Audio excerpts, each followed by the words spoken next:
It's National Wheaties Week.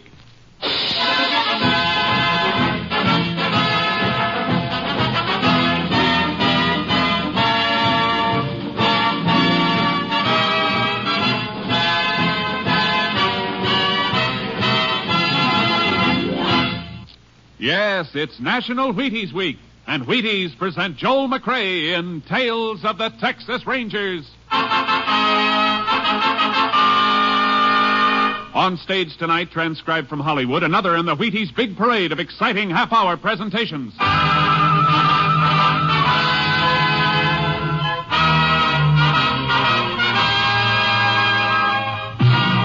Tales of the Texas Rangers, starring Joel McRae as Ranger Pearson.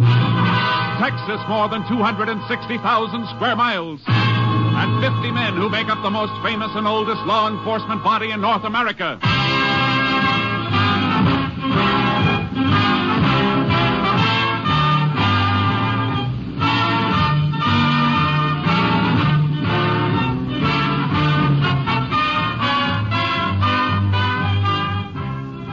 From the files of the Texas Rangers come these stories based on fact. Only names, dates, and places are fictitious for obvious reasons. The events themselves are a matter of record.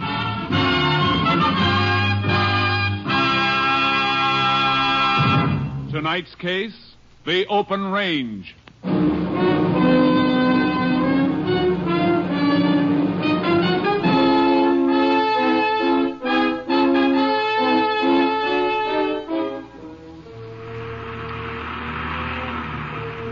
It is August 4th, 1948. Maury Buckler and his son Dave are driving across their ranch in a Jeep, dropping off salt cakes for their cattle. Oh, there's the last stop, Pa. Here. Well, drop this one here. What's the matter, Pa? Well, the last salt cake we dropped here is hardly touched. Look at it. Huh? Why, yeah. No point in leaving another one. There's usually quite a few head around here. Wonder why they're not touching it. Suppose somebody could be running them off. Rustlers, Pa? That's kind of out of date, I'd say. Yeah. I say, maybe there's a break in the fence down by the old road. Yeah. Well, you better drive around the cottonwoods and have a look. There's a break. We can fix her right now. We'll have to go back and get horses, though, if we're going to pick up the strays. Yeah. We'll be able to see the fence now as soon as we get over this rise. Hey, Pa. Pa, a big truck down there and a bunch of men with some of our stock. So that's what's been happening to them. Speed it up. I'll get my rifle and back here. Let's see us coming. You fellas better stay right where you are. Oh, me. Dave. I'll get you for this. Pa, come back, Pa. Oh. Pa. Let me help you, Pa.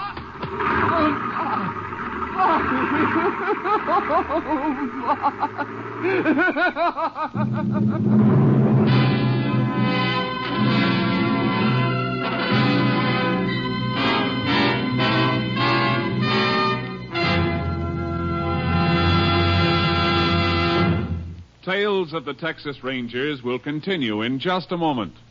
It's National Wheaties Week, all right, and it couldn't happen to a nicer flake. Because, look, there's a whole kernel of wheat in every Wheaties flake. And you know whole wheat. Of course, the naturally sweet whole wheat flavor of Wheaties is important, too. And good? My. Come on, help celebrate National Wheaties Week. Just buy 'em, that's all. Buy 'em and see how Wheaties at 7 can help at 11.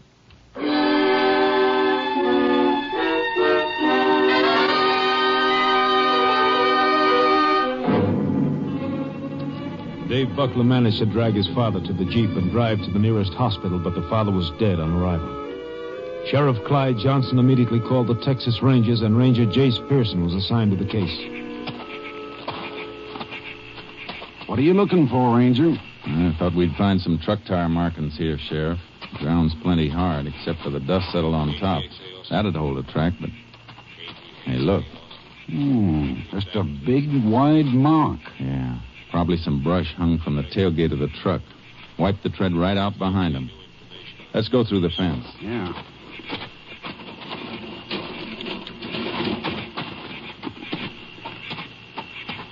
Must have been operating right about here. Yeah. Plenty of cattle tracks, but no boot prints. Wiped out their tracks like they did with the truck. Smart. Probably dragged branches behind them. You can see where they were here, though. Tobacco crumbs and paper where they ground out their cigarettes. Yeah. Looks like 15 or 20 head they run off from the marks. Mm-hmm. All right, let's go back to the car for a second. How do the Bucklers brand their herd? Oh, just a simple letter L.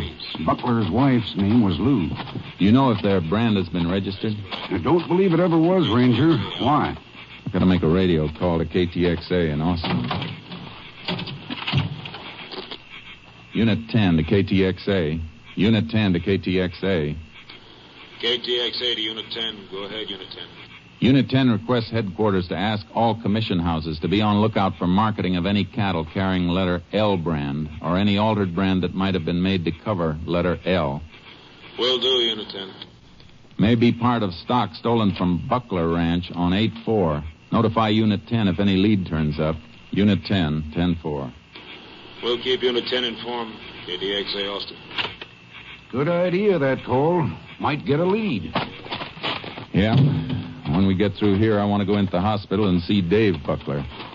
He might just be able to describe the... Hey, wait. What do you got? Old cigarette lying right here near this bush. And scorched. Somebody started to light it but didn't finish. Yeah. That's matchbook lying in the bush. Whatever happened, it made a fella forget about his cigarette. Must have been when the Bucklers came over the hill. Feller saw him, threw the cigarette and matches down just as he was getting ready to light up. Yeah, that could be all right. Half the matches are still in the book. Ones that are missing are all torn off from the left side of the book. So? So the man who had this book of matches is left-handed. Let's get into the hospital.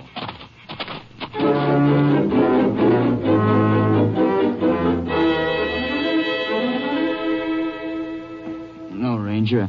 I'm right-handed, so was Pop. Matches couldn't have been ours. Just making sure.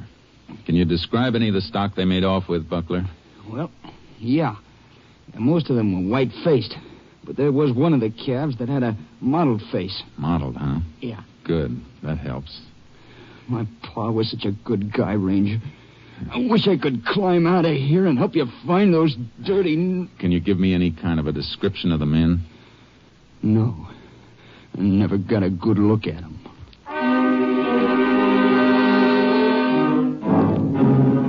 A couple of days went by, then a week. There was no sign of the Buckler cattle with the L brand. I went back to headquarters to see Captain Stinson. No sign of those cattle, huh? Not ahead, Captain. Well, they might be afraid to unload them so soon after a killing. That means they'd have to vend or alter the brands and put them out to graze. I don't think they'd want to be too close to them for fear of being spotted. Neither do I, Jace. That's why I've got an idea. Ever think of trying Camp Hood? No, but I should have.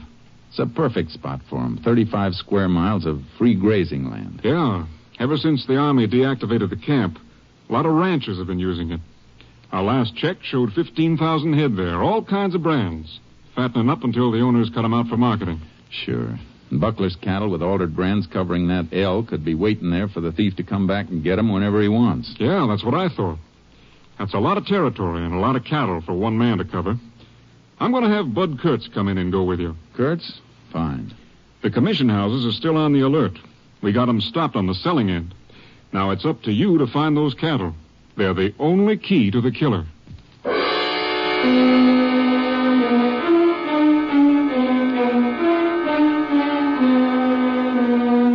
Bud Kurtz and I drove to Camp Hood, unloaded our horses, and started to check the open range. In 3 days, we ran across more than 50 brands, all legitimate. But on the fourth day... Cowpokes are pretty busy, Kurtz. Yeah, cutting out a few calves over there. There's a branding fire and 2 men. They see us coming. Keep your eyes peeled. They may be all right, but if they aren't, one of them may throw a gun. Oh, boy. Howdy, Rangers. Howdy. You can let that one go, Pete. No. Hold him for a minute. What's the matter, Ranger? Let me frisk you. I'll get this fella. Why? What's wrong, Ranger? I ain't got no gun. Just checking up. What's your brand? Nothing on this fella, Jay. Well, there's the iron right there. J in the center of a box, huh? Yeah. My name's Jack Stern. Got a ranch up in Box Canyon. Brand's supposed to be Jack in the Box. What are you doing with this stock? Well, changing over to my brand. From what? An L brand? No, square U. Like that one over there. Ain't added my brand on him yet. Well, take a look at it. See? Yeah, I see. It's a square U now, but it was an L. That brand's been altered. Okay, let him go. Find something, Jace? Yeah. Where'd you get this stock? I bought them last night. Anything wrong? They were stolen a week ago. I got a bill of sale for them, Ranger. The fellow who had them was cutting them out yesterday. Said he was taking some steers to market, but he wanted to sell the calves for $60 a head, so he wouldn't have to keep coming all the way back from Rollo to get them. Came from Rollo, huh? That's what he said. But here's the bill of sale. Name was Vic Morath. Ranger, you must be making a mistake. Maybe. How many calves did he sell you? 8 of them. Boys bought these 2 in here, and they're getting the others now. Good. Is there a mottled face in the bunch, Stern? Yeah, there is. Guess that settles it, Jace. This is Buckler's stock. Yeah. We better drive him out and have a van pick him up. Lab can examine the brands. Now, what about my money? Your claim's against the man who sold them to you, Vic Morath from Rollo. If that was his right name. If he moved steers out, too, Jace, they should be turning up at a commission house in a day or so. Yeah. In the meantime, Stern, I'll have to hold you and your boys in custody for possession of stolen property. Ain't it enough that I lost $480? Maybe it'll teach you not to pay cash for cattle until you've checked on them. I didn't pay cash. I gave Morath a check. A check? You mean he took a check from you? Yeah. Hey, maybe I can stop payment. You won't have to. We'll do it for you. Where's your bank? Ranchers and Merchants Trust in Abilene. The president knows me. His name's Chalmers. All right, Stern. Kurt, you bring him and his boys into town with the stock. I'll meet you there. I got to get to a phone and call that bank.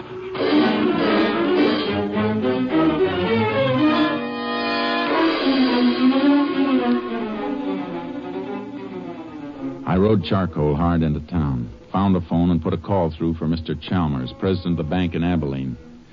But I was too late. I'm sorry, Ranger Pearson, but Mr. Morath cashed that check shortly after we opened this morning. Did you ask Morath for identification? Yes, but he didn't have any on him. And you cashed the check anyhow? Well, he asked us to call his bank in Rollo for a reference to save him time. He even paid for the call. You mean he actually comes from Rollo and they've heard of him there? The Rollo State Bank said he had an account there. But you don't actually know whether the man was Morath. Well, after all, Ranger, when the man paid for the call to his own bank in Rollo... Did Morath endorse the check? Yes, it was endorsed in my presence. Will you rush that endorsed check to my headquarters? I want to look at that signature.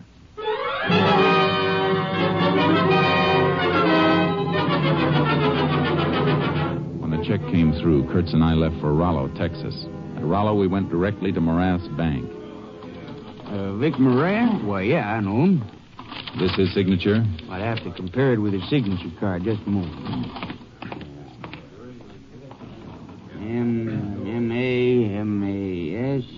M-A-M-A-S-M-A-U. Ah, yeah, here we are. Now we take both signatures and see. They're not the same, Jace. No. Thank you. Anytime, Ranger. Come on. What now, Jace? Morath's ranch is only about a mile out. We better drive out there and see him.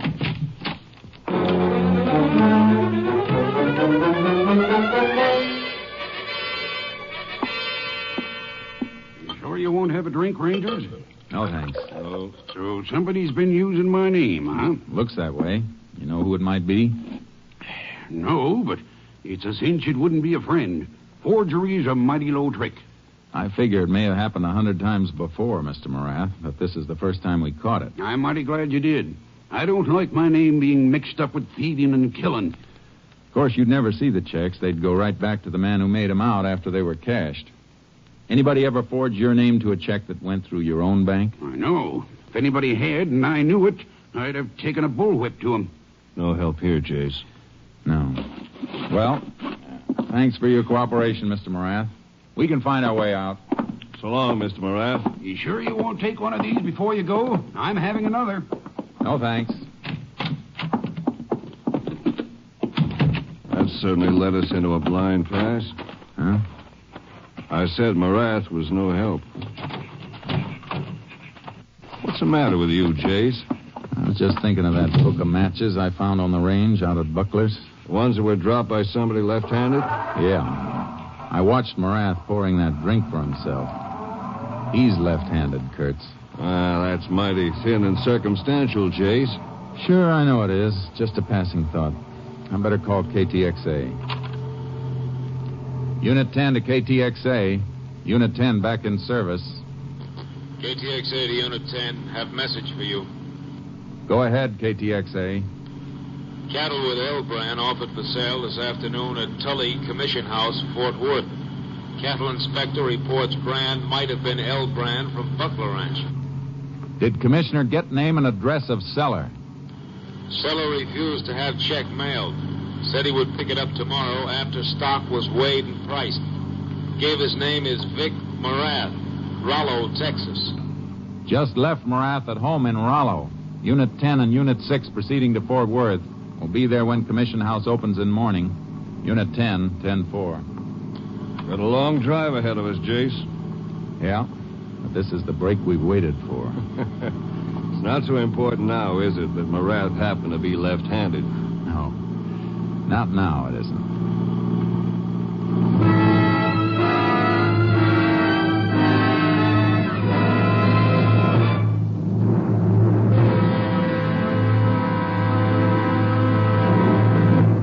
In just a moment, we continue with Tales of the Texas Rangers, starring Joel McCrea as Ranger Jace Pearson.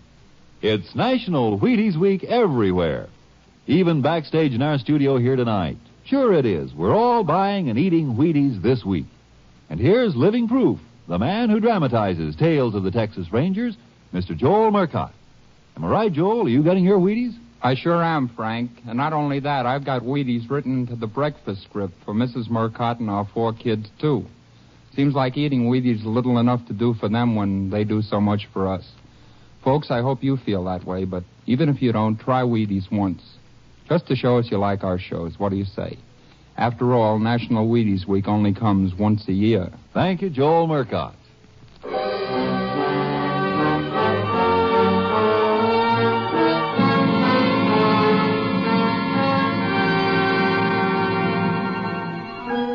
We reached Fort Worth during the night and examined the cattle in the Commission House stock pens. They were part of the Buckler L brands, all right.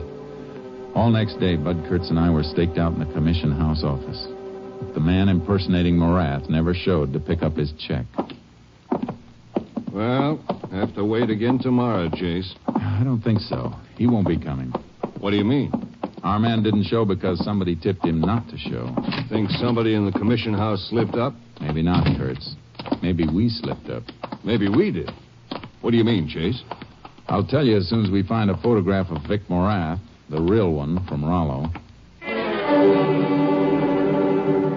It took almost 2 days to find a picture. We went through newspaper files, breeders' publications, cattlemen and ranchers' journals, county fair souvenir books. Captain Stinson found what I was after.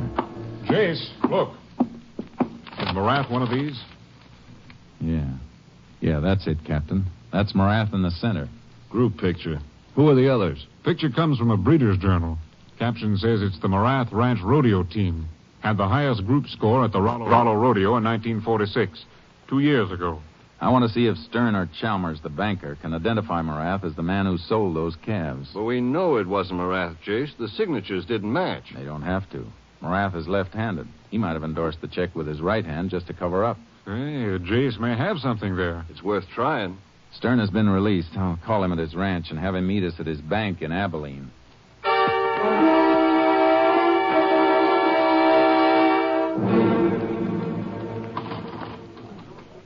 How about it, Stern? Is this the man, the bare-headed one in the center? No.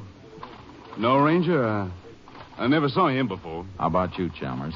Is this the man who presented the check? No, it isn't. Another washout, Jace. And let me see that picture again. Sure, here. I'm not sure, but this fellow on the end, right here. You look at it, Chalmers. Why, yes. Yes, I believe that is the man. One of the cowpokes, huh? Come on, Kurtz. We're going to visit the sheriff at Rollo.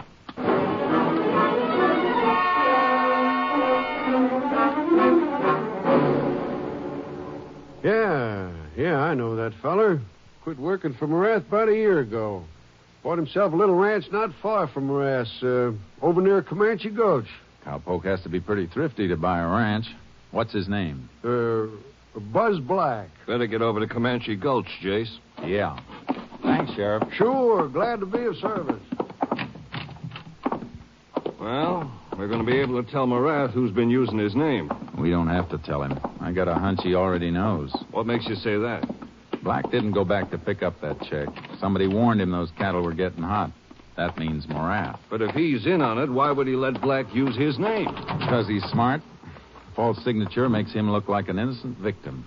His reputation is good. And as soon as we went to him, he knew we were on the trail, and he told Black and the others to lay low. Right. Let's get Black for a starter.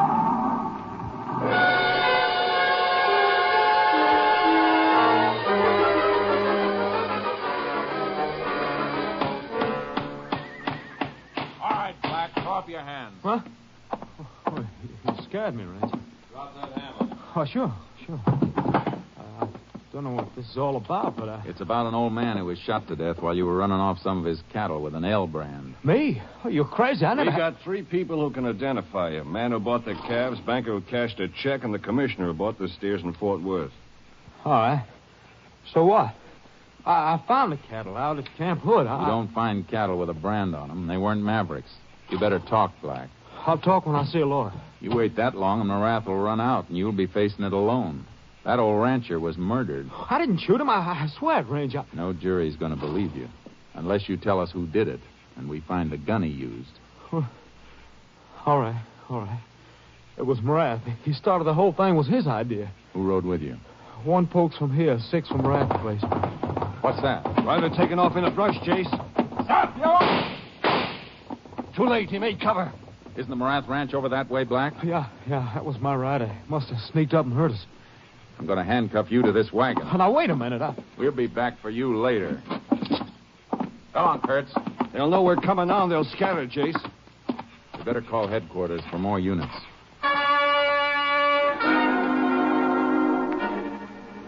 We put through the call and headed for Morath's ranch in the car, hoping to beat the rider.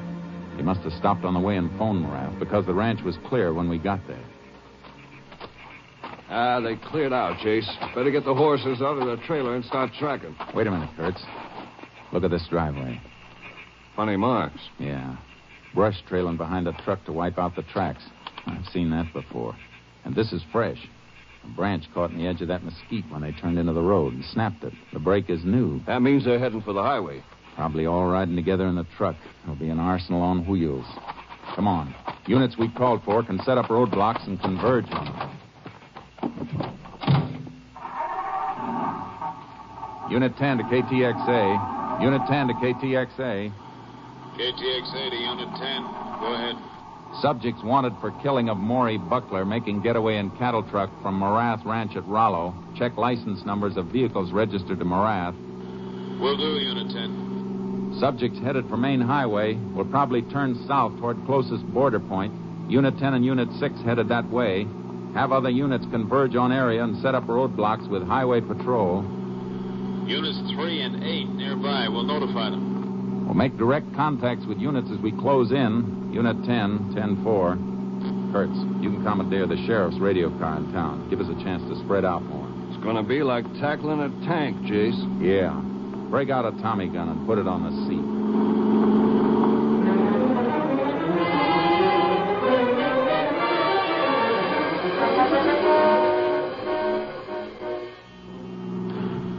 We moved in from all points. There were no side roads that weren't covered by our units. Morath and his men were locked in our ring. I kept my foot heavy on the gas pedal. Then far ahead, as I approached the intersection of State 12, I saw the truck dip over a rise. Unit 10 to Unit 3. Unit 10 to Unit 3.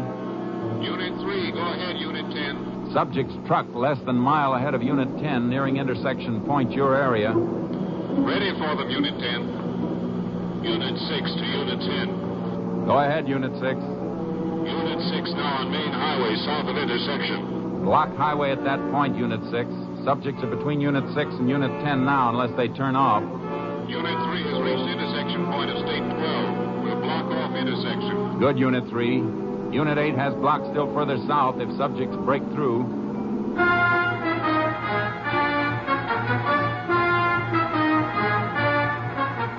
I drew closer to the speeding truck as it topped a rise and headed down toward the intersection of the state highway. I could see the sheriff's car Kurtz had borrowed blocking the road and Unit 3's car in the center of the turnoff. The truck skidded and started to make a turn and come back toward me. I swung my car across the road, grabbed the Tommy gun, and jumped out.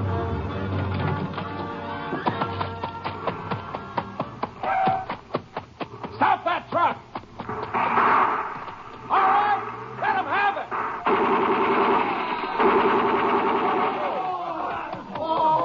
No more shooting, Rangers, no more. We'll come out.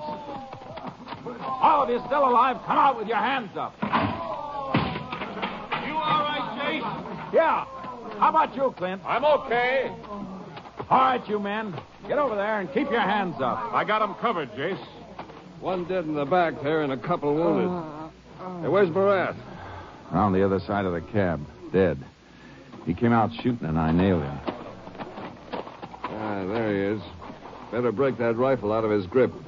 Ballistics can tell if it's the one that killed Buckler. He'll be the one, all right.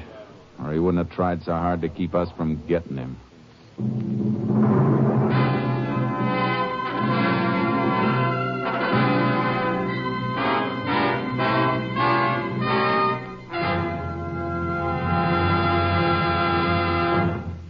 Vic Morath's rifle was positively identified as the one used in the slaying of Rancher Maury Buckler. Buzz Black and the other men who had assisted Morath were given penitentiary sentences ranging from 20 to 99 years.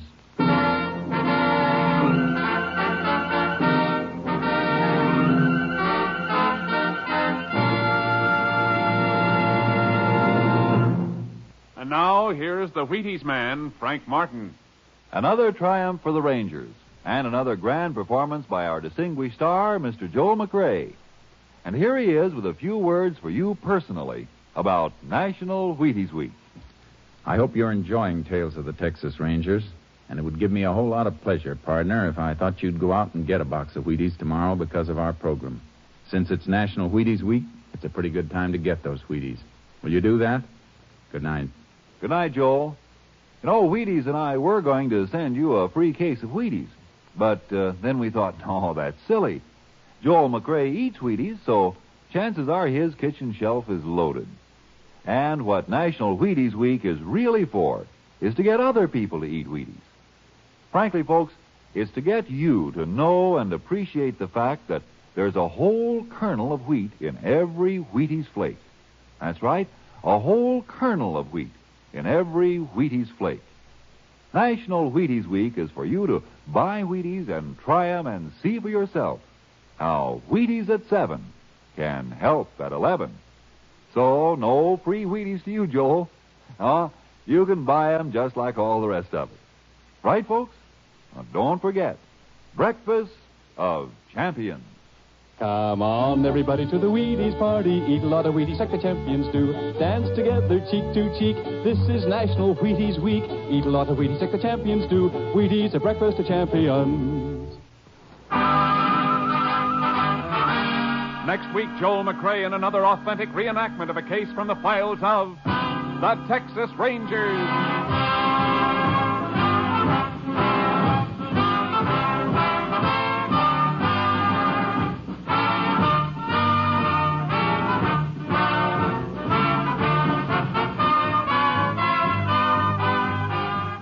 Joel McRae will soon be seen starring in the Universal International Technicolor production Saddle Tramp. Tonight's cast included Tony Barrett, Tom Tully, Bert Holland, Joe Duval, Byron Kane, Paul Dubuff, and Bob Cole. This story was transcribed and adapted by Joel Murcott, and the program was produced and directed by Stacy Keach. Hal Gibney speaking.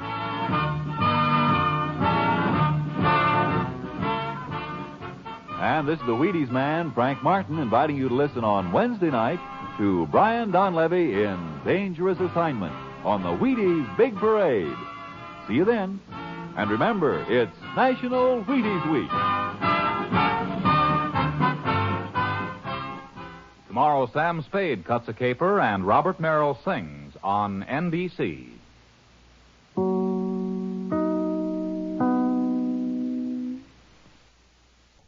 The Dennis Day Show returns to the air at this hour the first week in October. Remember, the Dennis Day Show beginning here October 7th. Presenting Joel McCrea in Tales of the Texas Rangers. On stage tonight, transcribed from Hollywood, another in NBC's parade of exciting half-hour presentations.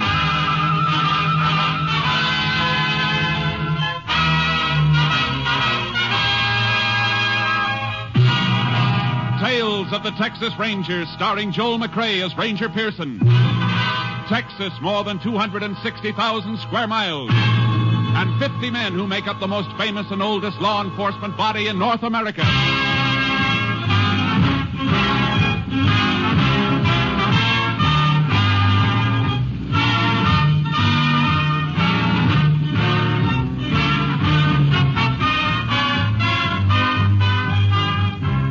Now, from the files of the Texas Rangers come these stories based on fact. Only names, dates, and places are fictitious for obvious reasons. The events themselves are a matter of record.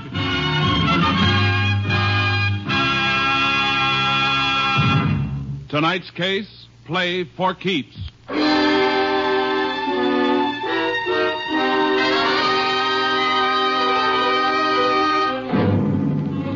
At 5 minutes past midnight on December 12th, several years ago, Sheriff Bob Smithers of Bradshaw County, Texas, staged a raid on a gambling establishment located on a country road.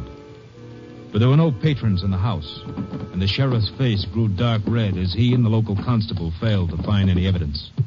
There's nothing in the upstairs room either, Sheriff. You're sure of that, huh, Jim? Not even a deck of cards. See, Sheriff, like I told you, I quit the racket.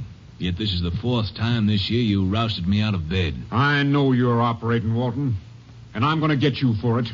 You're not going to milk the citizens of this county, not while I'm sheriff. Look, Sheriff, this happens to be my house. Warrant or no warrant, you finished your business here. How about getting out? I guess we might as well go, Sheriff. No, Jim.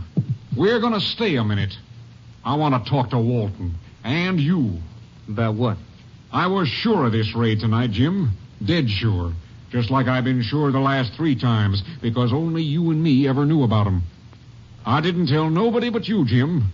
You, the constable. Sounds like he's accusing you of tipping me off, Dunn. I know he tipped you, Walton. You better watch what you're saying, Bob. All that talk about law and order and wanting to uphold him. Let me see your wallet, Jim. Take it out and let me see it. Now, wait a minute, Sheriff. You shut up. Come on, Jim. I want to see if you're carrying the kind of money an honest man gets for being a peace officer. What I carry on me is my own business. Why, you cheap two-bit snake. Nothing cheap about a few hundred once in a while. Be smart, Sheriff. Get a few for yourself. Why don't you listen to him, Sheriff? He's talking sense. Come on, both of you. I'm taking you in. You can't make anything stick. Maybe not. But I'm going to make this county too hot for both of you. I'm going to run you out of it. Keep your hands off me, Sheriff. You're under arrest. Grab him, Walton. I got it. Now, just hold him, fool, while I get his gun. I got it. There. Now. Done you killed him. No, you killed him. You grabbed his gun and killed him. He was after you, Walton. I got a gun of my own, and I'm the constable. You set me up for a frame? Not necessarily, Walton. It's up to you. His body could be moved out of here. What's your play? What do you want? No more chicken mash. 50% of your take, and you can go right on operating. With him dead, you crazy fool? You're forgetting something, Walton. I'm top dog now, and investigating this murder will be my job until a new sheriff is appointed. But I don't think I'm going to be able to solve it.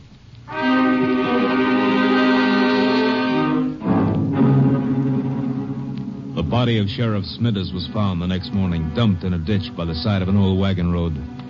During the next few days, Constable Jim Dunn conducted a seemingly honest but fruitless investigation, even following the efficient peace officer's routine of making use of the state lab facilities at Austin. But citizens of Bradshaw were not satisfied, nor was the editor of the Bradshaw Times. Clippings of his editorials were on file with Captain Stinson of the Texas Rangers. And the captain sent for Ranger Jace Pearson. You want to see me, Captain? Yeah, Jace, sit down. There's no acting sheriff appointed by the court of Bradshaw County here, Jace. I think you better take over. About the killing of Sheriff Smithers? Mm-hmm. I'd like to. I knew Smithers. See, that's right. You worked with him about 5 years ago. When he first took office. Cleaned that county up in 3 months and cleaned it good. Well, it doesn't look like it stayed clean, Jace. Not according to this editorial clipping from the Bradshaw Times. I've read it. It's going to be a tough one, Jace. No clue to the killer, and the trail has had a couple of days to cool off. Well, then I better get going before it gets any cooler. You'll hear from me. Jace? Yeah, Captain? I just want to remind you, whoever did it doesn't hesitate to kill a man wearing a badge.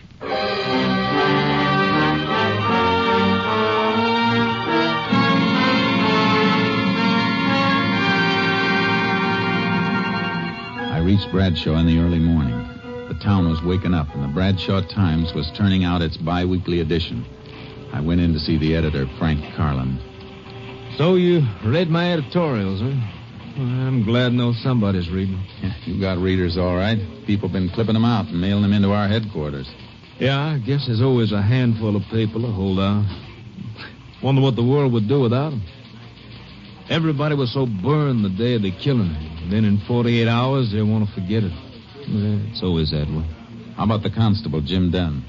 Oh, he's all right, I guess. But he's only been constable for a year. He just doesn't have the experience. It'll take the court a couple more days to decide on a new sheriff. I better knock out a story on you Rangers coming in. Might wake the people up again. I'd rather you didn't, Mr. Carlin. I'll be around, and they'll know soon enough. Oh, see what you mean. Want me to lay off the editorials for a while? If you don't mind. You know, the sheriff and I are on different sides of the fence politically, but he was an honest man, and I liked him. I got a headline back there, all set and gathering dust. It says, Sheriff's Killer Caught. Ranger, give me a chance to use it.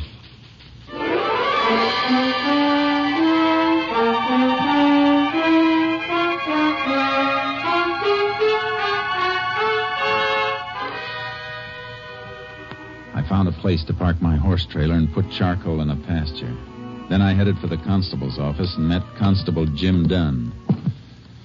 Here are all the reports in my investigations, Ranger. You think I haven't done a good job, maybe those will change your mind. I even checked ballistics with the Austin lab. My being here isn't a criticism of you, Mr. Dunn. I'm here because I was sent until a new sheriff is appointed and to give you help. I've done everything possible. I've questioned almost 100 people. I've checked alibis on more than a dozen possible suspects. It's all there. Yeah. Everything's here. Everything except the murderer. And that's the only thing I'm interested in seeing, Mr. Dunn. A little cooperation between us might clean it up. I'm sorry I blew, Ranger. It's been getting under my skin. This murder could have been committed by anybody. Some bum from a hobo jungle, some drunk, anybody. We can't arrest anybody. We've got to arrest somebody. Somebody definite. Now, exactly where was the body found? Old wagon road bypasses town about 2 miles north. Is it fit for a car? Yeah, but you got to go roundabout to get to it. Almost 11 miles. You won't find nothing there, though. I'd like to take a look anyhow. Can't we cut cross country on horses? Yeah, shorter if you want it. I want to. My horse is in a pasture. I'll meet you at the edge of town in 5 minutes.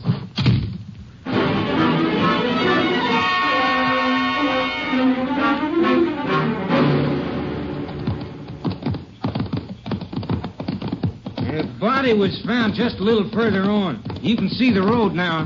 Not much of a road left. No use for it anymore. Sheriff must have had some reason for using it if he came way out here. Here we are. Oh, boy. Oh, charcoal. Oh, boy. The sheriff's car was found right over here by the side of the road. Where was he? Lying right beside it. Been dead about 7-8 hours when he was found. Who found him? Cowpoke looking for some strays. That's lucky. Otherwise, the body might have been here for a few days or even weeks before somebody came across it. Yeah. You get pictures of the position of the car and the body? Of course I did. Anything else? Yeah. Any exhibits, casts of footprints, anything like that? No. When I got the call, I brought a bunch of men out with me. I was excited, and I didn't think to stop them from tramping around. I can see why you'd be upset. Well, if there was anything to find, it's a cinch it isn't here now. Weather would have wiped it out if your men hadn't. You want to go back to town? Yeah. I want to look at the car. Get up. Get up. Get up. How about the exhibits from the sheriff's body? I sent the bullets in the gun in. Your lab checked it. Verified it was the sheriff's own gun. I'm talking about the clothes he was wearing. You got those, haven't you? Sure I got them. I got all the evidence there was. You should have sent it all in. I want to look at that stuff, too. Well, let's step it up. Come on, Charlie.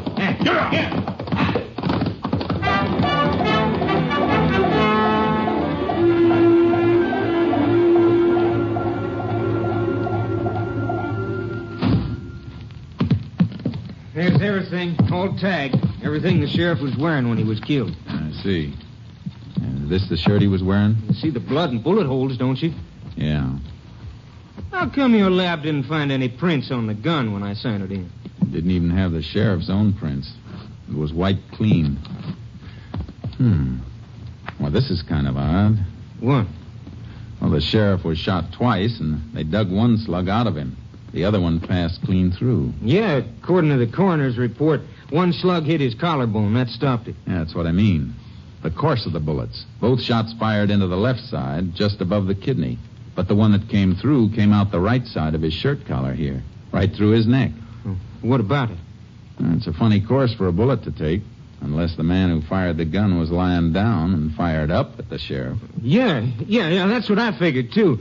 They must have had a fight for the gun. He got it, but the sheriff knocked him down and... No, that isn't the way it happened. How do you know?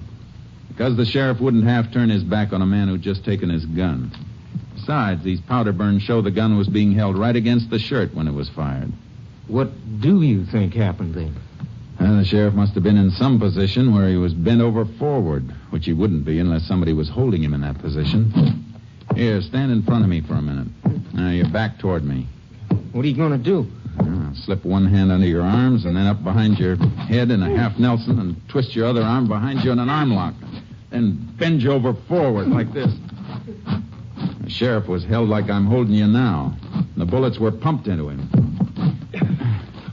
See what I mean? That's just a guess. It's a guess I'm going to back up. And if the sheriff was held in a half Nelson and an arm lock, it tells us something else. That there were two men in on the murder, unless the killer had three hands and used the third one to fire the gun. That's pretty smart figuring, Ranger. Only because it's the kind of figuring I've been doing for a long time. Are these the photos that were taken at the scene? Yeah, the sheriff's body and the car. The car, the body moved any before these were taken? Nope. Car was right there, with the sheriff flat on his face beside it. And less than 2 feet away from it. His right side toward the car. Yeah. The bullet that passed through the sheriff came out on his right side. That means it should have hit the car. But there's no mark. I don't see that helps us any. It helps plenty, Dunn. It tells us the sheriff wasn't killed out there. He was killed someplace else and brought out there.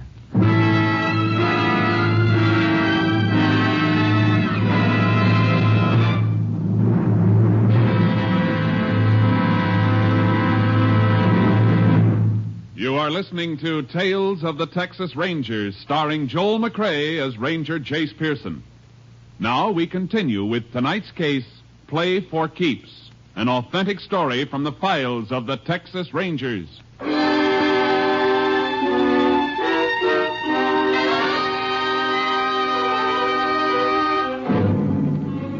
I knew that Sheriff Smithers had been killed by two men, and that his body had been moved after the killing, but it wasn't nearly enough.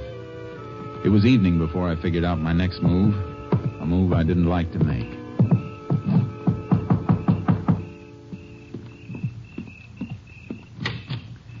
Evening, ma'am. Remember me? Why, it's Jace Pearson, isn't it? Yes, ma'am. Been a long time, Mrs. Smithers. Oh, come in, Jace. Come in. I suppose you know about Bob. Yes, ma'am.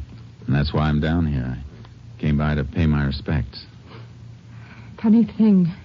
First time Bob brought you through that door, I never reckoned you might be back someday, looking for a man who killed him.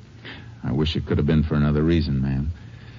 But Bob kept things working so well here, there seldom was any reason for a ranger to come visiting in Bradshaw County. I know how you fellas keep working along. Can I offer you a bite to eat? Please, Jace. That'd be real fine, Miss Smithers. I knew it might help her and me if she could keep a little busy with her hands doing woman things in the kitchen. And I tried to eat, but kept remembering the man who'd sat across this same table from me 5 years before. Big, honest, stubborn, and unafraid. It's mighty nice of you to stop by, Jace. Bob would have been happy to see you sitting here again. He always said a man with a good appetite was right with the world. Ma'am, I guess Jim Dunn has already asked you, but do you have any ideas about who might have killed Bob? Oh, no. Everything went so well for a few years. All I know is the last year or so, Bob was upset about gambling. He after anybody in particular? A man named Walton, Lou Walton, has a big house on the South Road out of town. Bob always says it was a gambling house, but he could never catch Walton. You mean he raided the place? A couple of times. Last time was the night he was killed. Dunn didn't tell me about that. Bob was killed after he left there. Walton's, I mean. Dunn said they didn't find anything, so Bob started back for town. But he never got home. Mrs. Smithers, I have to ask a favor. A favor I don't like to ask. I want to help, Jace, every way I can. I want your permission to have Bob's body exhumed for further examination. Is it necessary? I'm not satisfied with the examination that was made here. All right, Jace. I'd like to have a more thorough examination made for headquarters.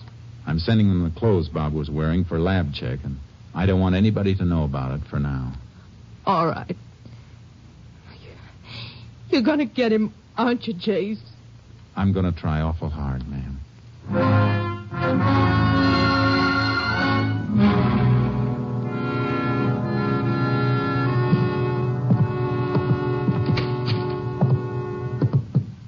Well, howdy, Ranger.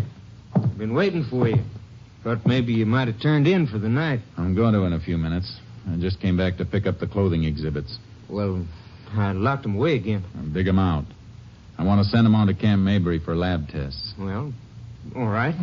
I'll give you a receipt for them. Okay. Don? Yeah? In those reports of yours, I didn't see any mention of a man named Lou Walton. Why should there be? I understand that Walton's a gambler and that you helped Smithers raid his place the night Smithers was killed. Now, here are the exhibits. You're thinking way out of line on Walton. His alibi's airtight. According to who? According to me. I was with him all night, after Smithers left the place. You didn't come back to town with the sheriff? No, I stayed at Walton's. Why? Because the sheriff asked me to stay there. We didn't find anything, but the sheriff figured if I hung around, somebody might show up or call up looking for a game. And I'd be able to get him some evidence. Anything else you want to know? No. I guess that lets Walton out. I'll take these things. Sure, go ahead. See you tomorrow, Don.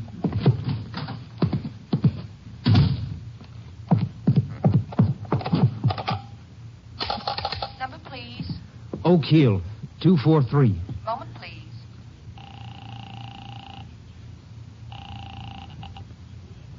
Hello? Walton, done. Now get those people out and shut down. Why? What's wrong? That ranger's too smart. I tried to make things look good for myself, and, well, I guess I made him look too good. How much does he know? All he's going to know. You just close down and stand pat until he wears himself out.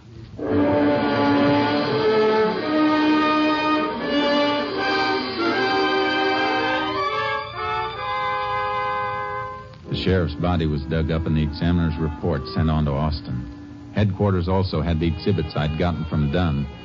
By late afternoon of the next day, Captain Stinson telephoned me long distance. Got a complete report from the lab, Jace. Go ahead, Captain. You were right about the position of the body when the shots were fired. Autopsy report shows the organs were pierced in a manner that'd be possible only if the sheriff were bent over forward. Good. Anything else? Yeah, that shirt you sent up. Lab thinks Smithers was killed indoors. Why? Some lint stuck to the blood and held when it dried. Analysis indicates it comes from a fabric used in expensive carpeting, violet color. Thanks, Captain. That may be enough to wind this up.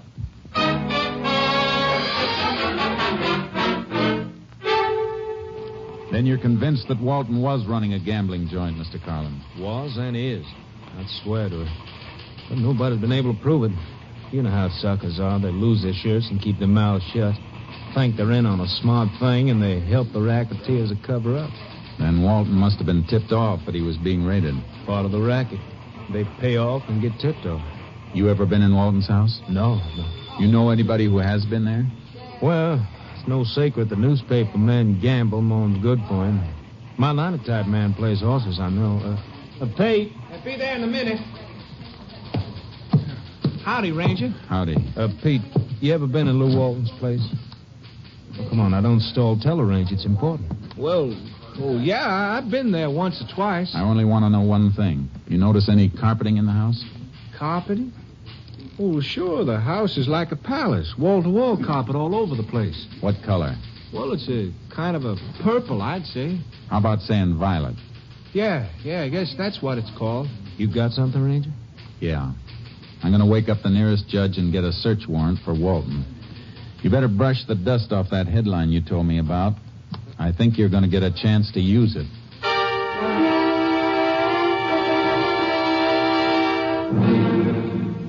I was wondering when you get around to me, Ranger.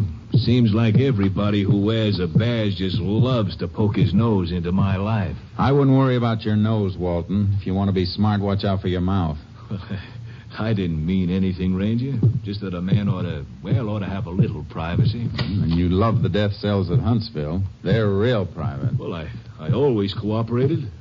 The constable, Jim Dunn, he'll tell you that. I'll bet he would. Nice carpeting you got here. I like the color. Yeah, let me get you a drink or something, Ranger. All good stuff. I don't have anything but the best. You know the old saying, the best is nothing too good. Walton, there's been a strong cleaning fluid used on a piece of this rug. And one spot faded just a little. Well, I spilled some wine. I had a party one night. The night the Sheriff Smithers was here last? No, before that. Oh, that's right. I forgot. Nobody was here the night Smithers came. No, nobody. The constable, he stayed. Stayed most of the night after the sheriff left. Yeah, so he told me. Let me show you the rest of the house. Upstairs. No, thanks. I just want to look at the walls in this room.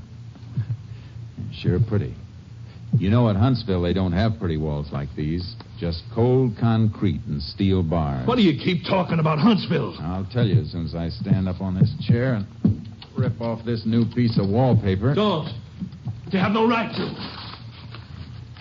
Just looking for this small bullet hole, papered over. Of course, you know that one bullet went right through the sheriff. The hole was repapered because a heavy picture fell. The nail made the hole. .38 caliber nail? I'm going to have this rug ripped up and sent to my lab, Walton. No cleaning fluid made will wipe out all of a blood trace. Even a drop is enough to hang you.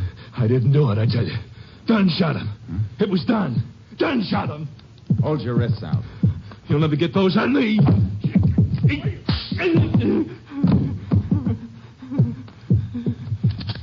You bet wrong this time, gambler. Now get up. I'm taking you in.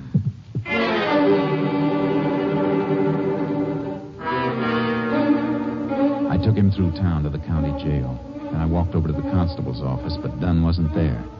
I had to find him quick before he knew I had Walt. I headed back for the jail, and as I turned into the street, I saw something move in the shadows. There was another car, not far from mine, the constable's car, and Dunn was getting into it. Dunn, wait a minute!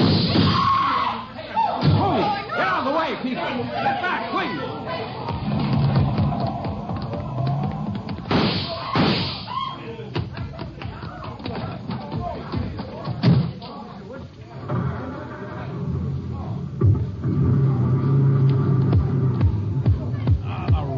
punctured my tires. Unit 10 to KTXA. Unit 10 to KTXA. KTXA to Unit 10. Go ahead, Unit 10. Unit 10 convinced Constable Jim Dunn is subject sought in killing of Sheriff Smithers, Bradshaw County. Attempting getaway headed north on State Highway 19 from Bradshaw. Alert Highway Patrol and all units for complete roadblock of area. Order no further radio communication. Subject in Constable's marked car equipped with shortwave receiver. Will do, Unit 10. Unit 10's car out of commission. Will attempt to commandeer another car for pursuit. Unit 10, 10-4. KDXA, Austin.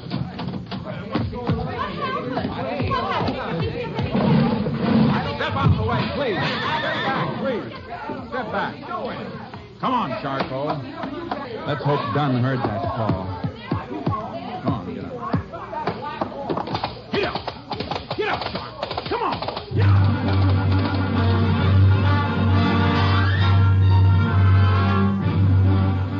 I had to gamble. The last part of my call had been a plant I wanted Dunn to hear. He'd know he couldn't get more than 15 or 20 miles before he was blocked unless he took some back road. And I'd seen him take a north turn out of town toward the wagon road he'd dumped the sheriff's body on. It was 11 miles for him by car, 2 miles cross country for me.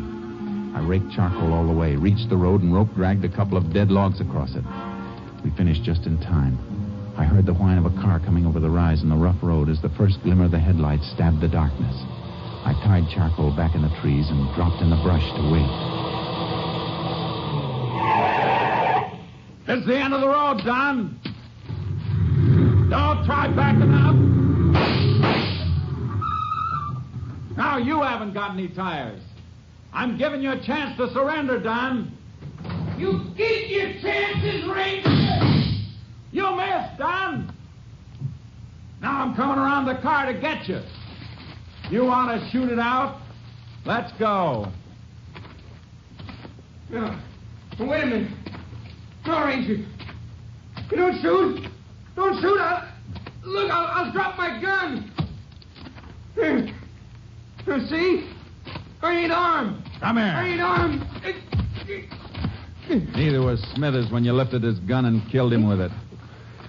Good thing for Texas all constables aren't like you. Come on. Walton's waiting for you at the jail. Looks like you'll be partners again at Huntsville.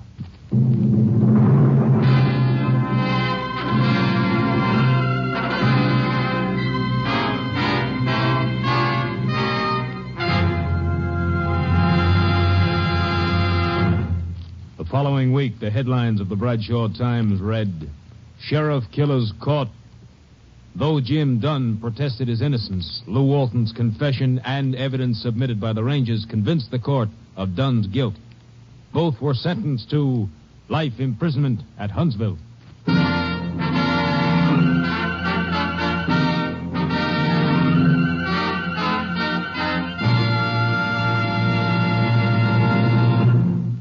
This is Joel McCrae.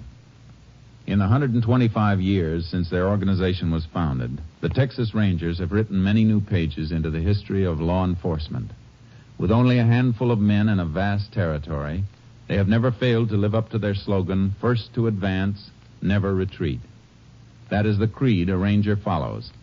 And they have a belief that was impressed on me by one of their officers, a belief that often brings them victory over tremendous odds. In the words of the Texas Rangers, a man who is wrong can't stand up to a man who is right and keep on coming. Next week, we'll bring you another exciting case taken from the files of the Texas Rangers. Hope you'll be listening. Good night. Next week, Joel McCrae in another authentic reenactment of a case from the files of the Texas Rangers.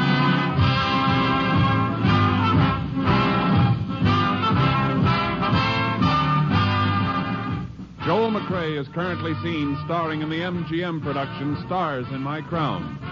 This story was transcribed and adapted by Joel Murcott, and the program was produced and directed by Stacy Keach. This is Hal Gibney speaking.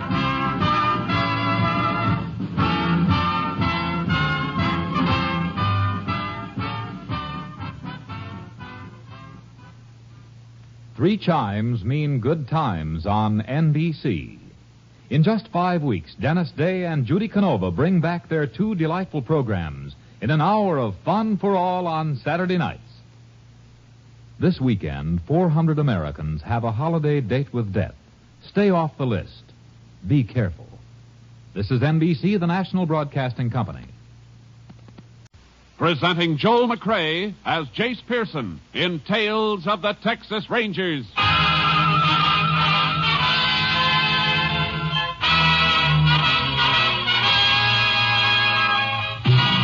Tales of the Texas Rangers, authentic stories from their official files. Texas, more than 260,000 square miles, and 50 men who make up the most famous and oldest law enforcement body in North America.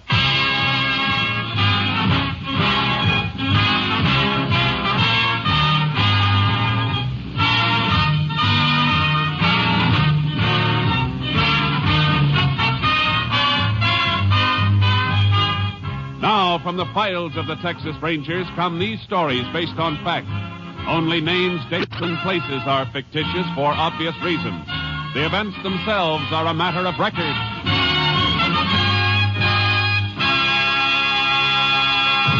Tonight's transcribed case, Dead or Alive.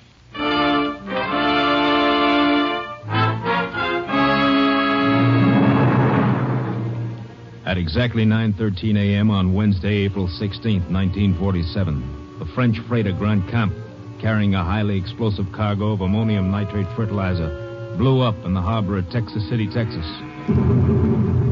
It was the first in a chain of explosions as chemical plants, tin smelters, and oil refineries disappeared in blasts and flame. Shortly after 1 a.m. the next morning, the major chain reaction was set off. The explosions rocking the city of Galveston 10 miles across the bay, where excited crowds gathered in the streets watching the raging, flame-pierced sky. Extra! Texas City death toll, 300. Hundreds more missing. Scores of bodies unidentified. Paper, mister? Yeah, give me one. Here. Read about it. Unidentified dead toll. Still mounted. Give me one. Where are the names, Vance? Where's the list of the dead? They only got a few of them identified. Well, is Ralph's name there? Wait a minute. No, he's probably all right. A working square like him would be. But he worked at one of the refineries they're burning. Stop blubbering. Want to attract attention to me? No, Vance, no, but he is my brother. I gotta worry about him, too, don't I? Yeah. Come on, over here, into this doorway. Look at that blaze over there across the bay. What a spot to clean up. Money, jewelry must be laying around the streets. Just wait. Vance, you're crazy. There'll be police there, rangers. You're in enough trouble now. Yeah, Lily, you're right. But I'm getting out of it now, for good. And that place over there is going to do it. Maybe your brother Ralph is one of the dead they haven't identified. You got to go there, baby. If he is, you'll have to identify him. Oh. If he is there, in with the ones they don't know. There's nothing you can do to help him. But you can help me. Vance, what do you mean? Well, if you find him there, baby, you can identify the body and say it's mine. Vance. You want me in the clear, don't you, baby? They won't be chasing after me if they think I'm dead, don't you see? But my own brother. What are you asking me to do? I'm asking you to do as you're told. If you want to walk out on me, go ahead. But if you don't, you're going to want me to keep on running for the rest of my life?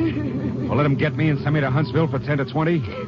Oh, I don't want anything to happen to you, Vance. You know that. Well, then show me, baby. Show me. You can't help Ralph if he's over there, but you can help me, don't you see? I'll get out of here tonight. And I'll let you know when to meet me. Maybe at that resort place we passed near Lake Bluewater. We'll be free, baby. You and me. Free from there on. But how? What'll we do for money? That'll be taken care of, too. There's a safe in Landstone. I've been itching to get at it for a long time. One last box job, baby, and enough to see us through. Now, go ahead right now. And remember, if you find your brother, he ain't Ralph Brenner. He's me, Vance Young. And come back, pack up, and stay put till you hear from me. From then on, it's gravy. Nobody ever arrests a dead man.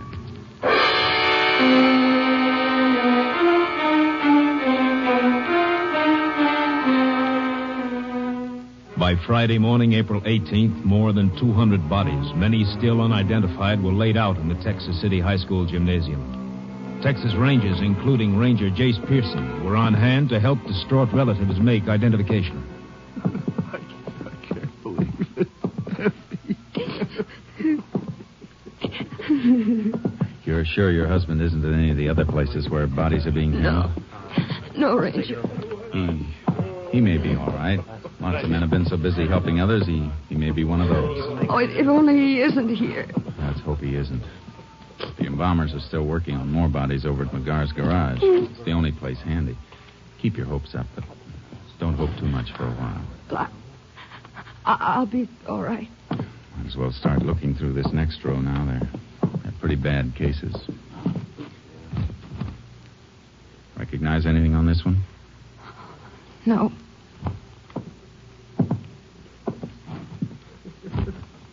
This? No.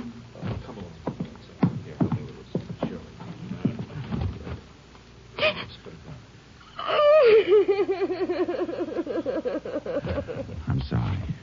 I'm very sorry, ma'am. Are you sure? That ring on his finger. I gave it to him a long time ago. Yeah, I know. It isn't easy, but try and get a grip. I'm all right, Ranger. You better give me the name for the tag. His name is Vance. My husband, Vance Young.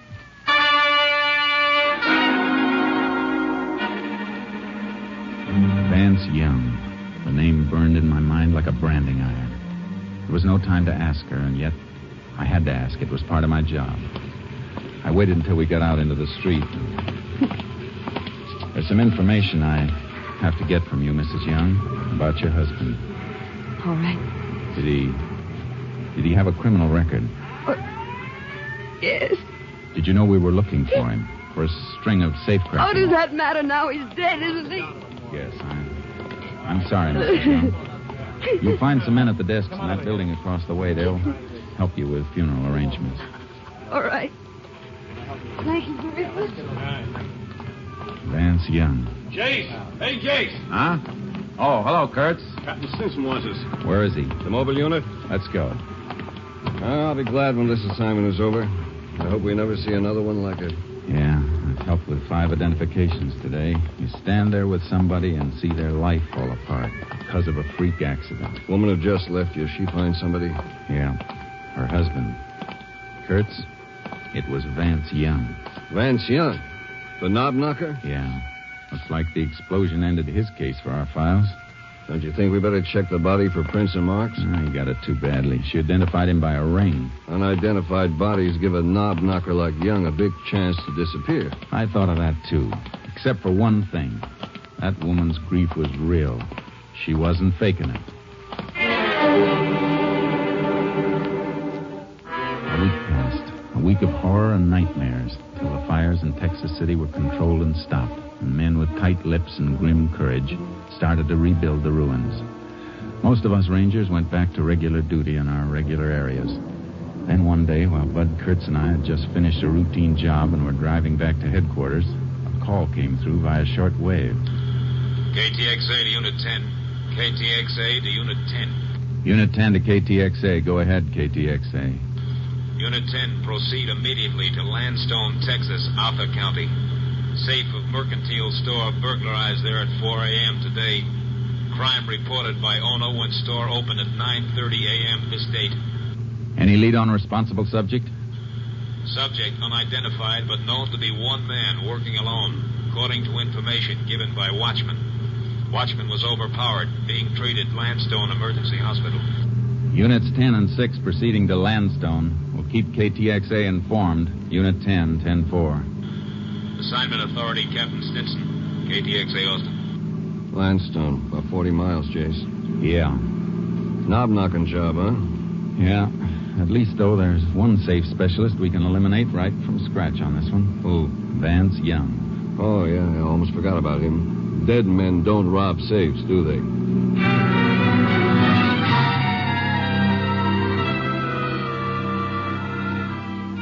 We reached the Landstone Mercantile Store at 11:15, and Sheriff Joe Pastrone showed us through. These back rooms are used for storage. He came in through the back, went through that door over there to the general office. That's where the safe is. How'd he get into the building? Forced the watchman to let him in. Watchman patrols this whole area, door shaker. Has keys to get into all the stores if he sees anything that looks funny. Well, then he must have met the safecracker outside. Yeah, I guess so. Watchman was pretty dazed this morning. But the doc is patching him up at the hospital. Deputy will drive him back here as soon as his head's fixed.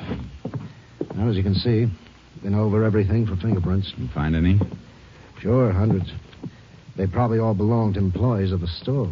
Best bet is to check the prints on the safe first. Already did that. Only 2 sets. Owner of the store and the bookkeeper. Well, that won't tell us anything, Jace, unless one of them robbed the store. That isn't likely. Better have a look at the safe now, Sheriff. Sure thing. Last office back here. What make is the safe, Sheriff? It's Will's Atlas, new model. It's a tough box, Jace. Steel and wrought iron plates and more alarm wires than a marionette show. Yeah, but a good safecracker could divert the alarm circuit without tripping it. And the box is a cinch because he's got the wire holes to start working on. Here we are.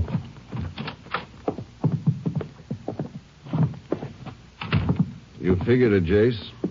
Backplate blown clean out. Yeah, he didn't even have to drill. Small nitro charges in the wire holes, and it was as good as having the combination. Here's where he jumped the alarm circuit. Neat hookup, all right. You take the pictures of all this, Sheriff? Yeah, I can pick up a set of my office if you like. Thanks. Oh, Winky. Howdy, Sheriff. Rangers. I've been waiting for you. This is a watchman. How's your head? Well, aspirin ain't going to help it any, I'll tell you that. You going to get the fella? We'll be able to answer that better when the fingerprints are checked. Fingerprints? He ain't going to find any he left. He was wearing gloves. I figured, Jace. Yeah.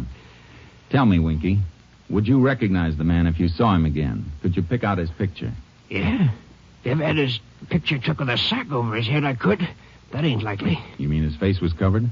Had a sack over his head, like I told you. Holes for the eyes. He ain't gonna catch him by no fingerprints or pictures. Maybe you ain't gonna catch him at all. Oh, I wouldn't say that, Winky. Sheriff, would you mind going down to your office for prints of the pictures of the scene here? I'd like them sent on to my headquarters for an MO check. Sure. Take care of it right away. What kind of check is an MO check, Ranger? It means modus operandi, Winky. All criminals have definite methods and habits. They're repeated on each job they do. Forms a pattern. Well, there's sure a pattern here, all right, Jace. Method of entry, where that circuit was jumped, sack mask, nitro charge in the wire holes. Yeah. And it fits 3 men. 3 safecrackers we've followed before. Yeah. There's Bert Larkin. He's still doing time in Folsom for a job he pulled on the coast. Yeah. And the other 2 are Jack Fontaine and Vance Young. Yeah, but Young is dead. That leaves us Fontaine. You mean you know who did it? Without nothing to tell you? There's plenty to tell us. The modus operandi can be almost as good as a fingerprint or a signature. I'll be winged. Maybe that fellow's going to pay off for slugging me after all. And for hurting my arm when he grabbed me in the alley there. How'd he grab you? Show me. Go ahead, show me. On you? Well, let's see. He whipped my arm up behind me like this. Then he jabbed a thumb up behind my ear like this. Sure hurts, don't it? Sure does. Well, you can let go now. Judo. Still fits Fontaine, Jace. Yeah. Or Vance Young. He used it, too, on other jobs. When did he slug you? After he made me open up the back door and let him in. You mean he sneaked up on you before you could draw your gun? Sneaked nothing. That's why I didn't get onto him at first. Heard him come walking through the alley toward me like he's taking a shortcut. You heard him? Yeah, it was dark, so I didn't see the mask until I lit a match. He asked for a light, see? Then he grabbed me. And he got me inside here and beat on me and kicked me. Chase, that doesn't sound like Fontaine. It wasn't Fontaine. He always sneaked a watchman from behind, and they never heard him. He always wore sneakers. Well, then who? Vance Young. That match trick is Vance Young's. But Young is dead. Maybe yes, maybe no. But I know one thing. I'm going to find out.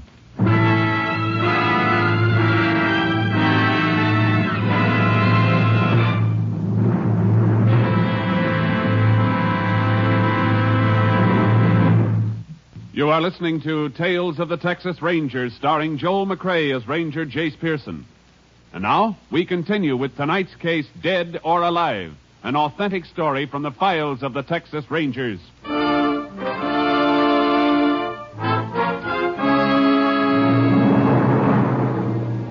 headed for Texas City and Galveston.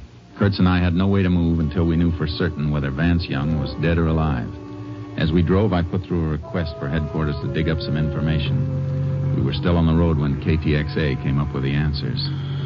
KTXA to Unit 10. KTXA to Unit 10. Unit 10 to KTXA. Go ahead, KTXA. Have information you requested. Woman who identified body of Vance Young in Texas City gave name as Lillian Young, residing at 410 Harbor Lane, Galveston. Deceased was wearing ring used in identification. Has subject Lillian Young claimed ring? No claim has been filed yet. Ring still being held at property claims in Texas City. Unit 10 also requested check on place where body identified as Vance Young was originally found. Body was among those recovered from debris of Amalgamated Refinery Plant 7. Unit 10 believes identification may have been falsified. Possibility Vance Young still alive. Units 10 and 6 continuing investigation. May be tied in with robbery in Landstone, Texas. Proceed and keep KTXA informed. Authority, Captain Stinson. Unit 10, 10-4. KTXA, Austin. You get that address, Kurtz? Yeah. 410 Harbor Lane, Galveston. If we're right, she may have cleared out by now, but we've got to try it. What do you want me to do? I'll drop you at Texas City. Get that ring and check every living person who worked at Amalgamated. See if any of them remember that ring and the man who wore it. Right. I better call KTXA again and have that marriage record traced. Find out when and where that woman married Young. What her maiden name was, everything we can get. We'll be in Texas City in a couple of minutes. I can start the check from there and bring the information to you where we meet. The Harbor Lane address in Galveston.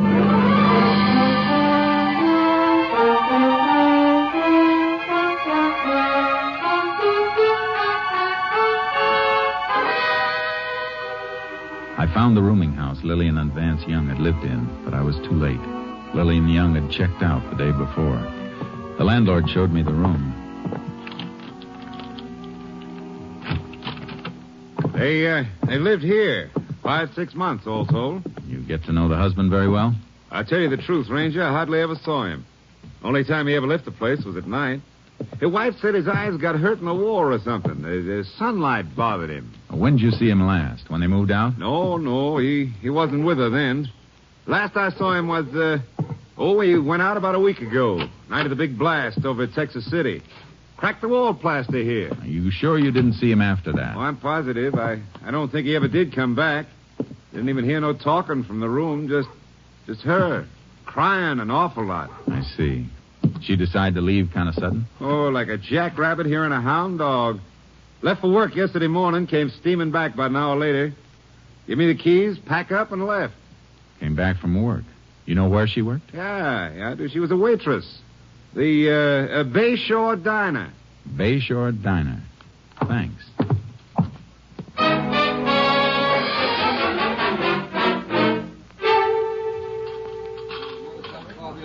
So she up and quit on me just like that yesterday morning. Right smack in the middle of the breakfast rush, too. Because the postman come in and gave her a special delivered letter. Who was it from? Who was it from? With 20 orders of ham and in the fire, I got time to read a mail?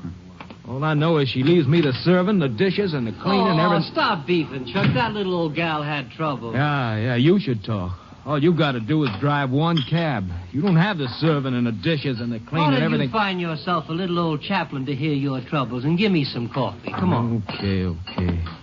Maybe you can tell a ranger more about Lil than I can. Hanging around her, making eyes at her all day. You took her out when she left here. Is that right, driver? Did she leave here with you? Well, she hired my cab, if that's what you mean. Where'd you take her? Well, I took her home. Waited while she packed some things, then rushed her to the bus depot. She said somebody in her family was sick and she had to go help them right away. I guess that's what the letter was about. I was sitting there having my breakfast like I always do, and I understand. But what about the bus depot? You know what bus she caught? The northbound toward San Antone. Cut it mighty fine, too. Got there just about a minute before the bus pulled out. Would have made it a lot easier if she didn't make me come dashing back about a mile after we left here. Back here to the diner? No, back to the laundry down the street. Guess she had some stuff in there. Although she didn't bring a bundle out with her. Then on top of that, she says she can't pay me. Not that I'd mind, except for the 10 extra blocks back to the laundry. I could have put the flag back up if she told me beforehand. You say the laundry's right down the street. Yeah, about half block. Thanks. I'll walk down. Hey, Jace! Hi, Kurtz. Fellow at the rooming house told me you came down here. Yeah. Find out anything on that ring? Plenty. A couple of men who worked at Amalgamated recognized it. Belonged to a plant man named Ralph Brenner. Then it wasn't Young's. No. I got that rundown on Young's wife. Her maiden name was Lillian Brenner. The guy she identified was her brother, not her husband. Then that's why she was broken up. I knew that part wasn't an act. Come on. Where are we going? We're going into the laundry business.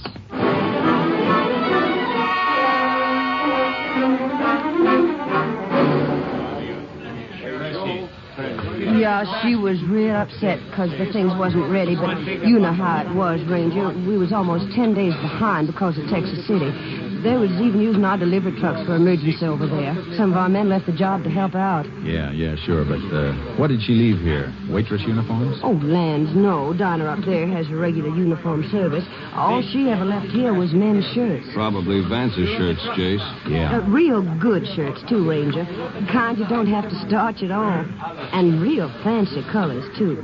Dude wouldn't want to be found dead in some of them. Did she say she'd be back to pick them up? Oh, no. She asked me to send them to her, COD. Said she needed the money she had on her for traveling. Shirts like that, you'd think her and a man was living off the top of the hog, but... Sure, but did she give you an address? Oh, yeah, I got it right here in this book. Right here. She wrote it down herself. General delivery, Lake Bluewater. The shirts are ready now. I'm going to mail them out tonight when I leave. We'll save you the trouble. Wrap them up, and we'll deliver them for you.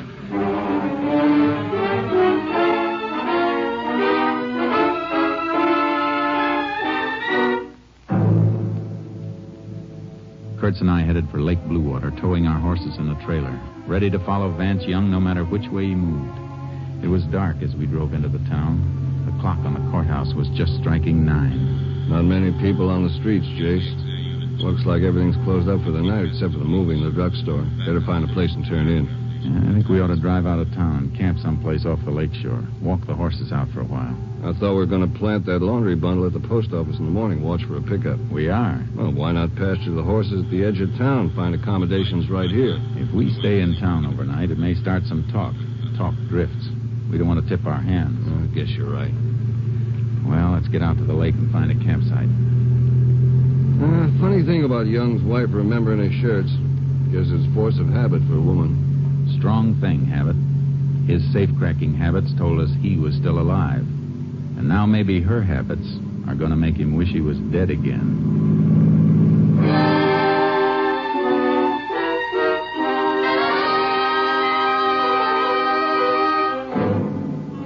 We took the road for the lake, past the summer cottages skirting the shore on one side of it.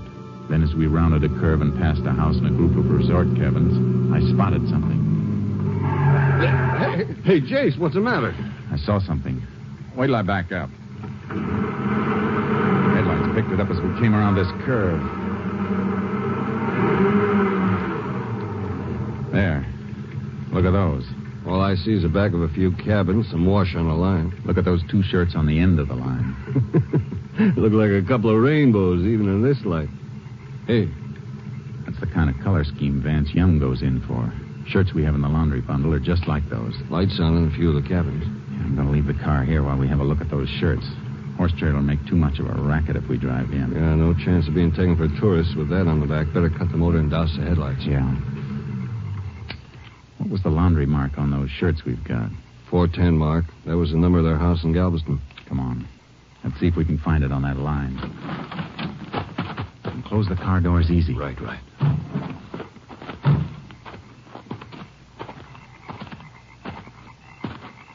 Take one of them down so we can get a better look at it. What's the matter? Clothespin's stuck. There, I got it now. Hold it low to the ground. I'll cut my hand over the flashlight. Good. There it is. 410. These belong to our boy, all right. Quite a few cabins, Jace. He's in one of them. That's all we have to know. Come on. Start with this end cabin and go right on down the line. We better be ready for anything. Here's the first stop. Dark, Jace. Yeah, you have to feel your way around. Doesn't seem to be anybody living here. This one's empty. Now let's move All on. right, you. What? Hey, put that flash out before I fire. No. Oh, Rangers. I'll put it out. That's better. Who are you? Name's Ed Bullock. I own these cabins. Just walking back from the boat dock with a couple of guests. Saw you sneaking in the dark. You looking for a place to stay? No. We're looking for a couple named Young. Oh, well, that's funny. It was Mr. Young who spotted your shadows. Hey, Mr. Young. Was that Young just with you? Yeah. Him and his wife was right behind me when I flashed light in here. They spotted us, Jace. Yeah. Come on. Hey, my boat. Somebody started my boat. Is that the only boat you got down there? Only one with a motor. There's a canoe. We're not going to reach them, Jace. They'll head across the lake. How far is it, Bullock? A mile and a half. Kurtz, grab your horse from the trailer. You can beat him around to the far side if you ride hard. When you get there, flash your light. That'll keep him from trying the shore over there. Right. What about you? I'm taking the canoe. And hurry. We'll get him. Ranger, I better go back to the office. My wife... You can faint later, Mr. Bullock. Right now, I need you. I'm going out in the canoe. Flash your light from this shore. They'll think I'm here, and they won't dare land on either side. But make sure you don't turn the light on me in this canoe. All right, Bullock. Turn your light on as soon as I get out in the open water.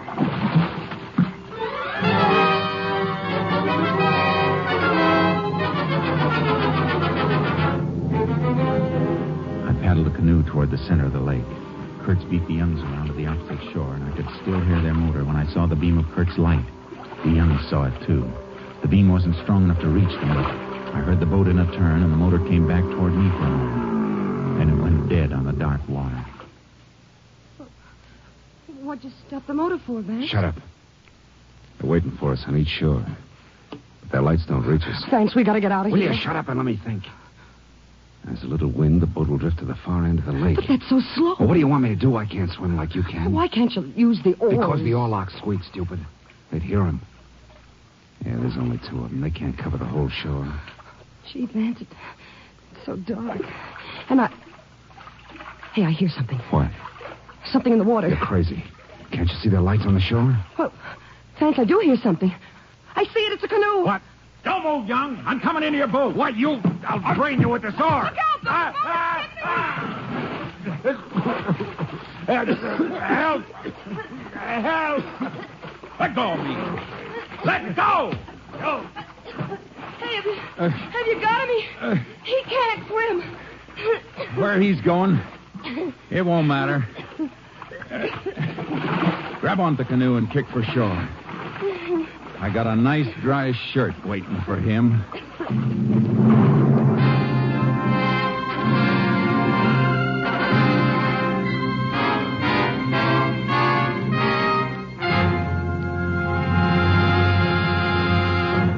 Convicted of robbing a safe in the mercantile store, Vance Young, on the basis of his previous record, was sentenced to life imprisonment at Huntsville.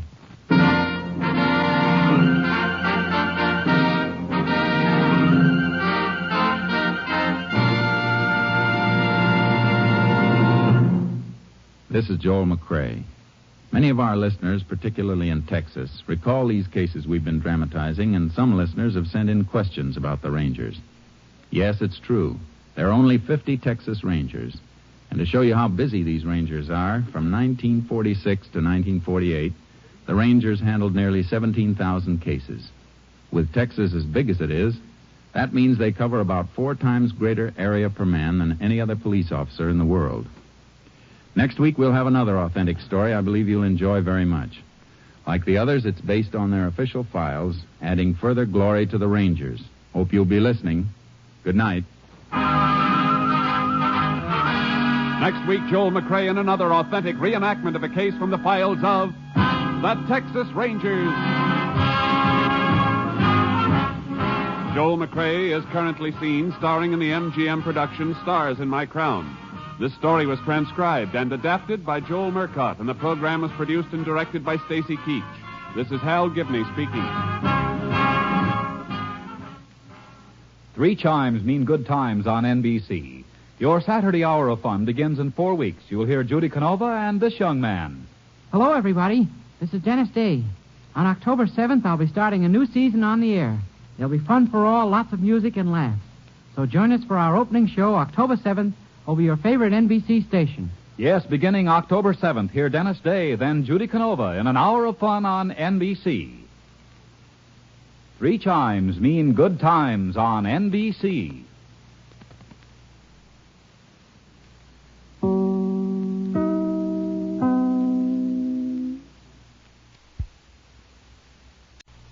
The Dennis Day Show returns to the air at this time in just 3 weeks. Remember, the Dennis Day Show returning over most of these stations in just 3 weeks. Presenting Joel McCrea as Jace Pearson in Tales of the Texas Rangers.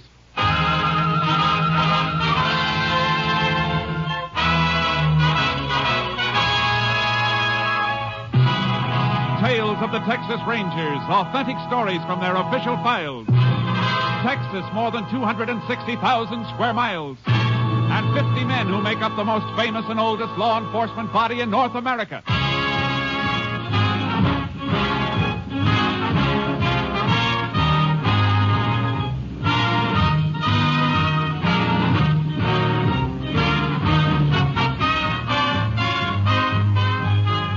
Now, from the files of the Texas Rangers come these stories based on fact. Only names, dates, and places are fictitious for obvious reasons. The events themselves are a matter of record.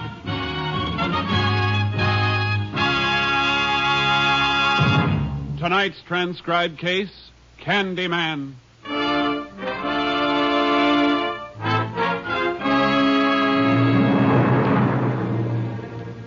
It is 4 p.m., April 14th, 1947. A prisoner at the jail in Pentland County, Texas, is being returned to his cell as the visiting hour comes to an end. His name is Paul Abbott, serving out a 6-month sentence for petty larceny. His cellmate, John Saygood, has not had a visitor. For Saygood is being held without bail, awaiting trial for murder. All right, Abbott. In.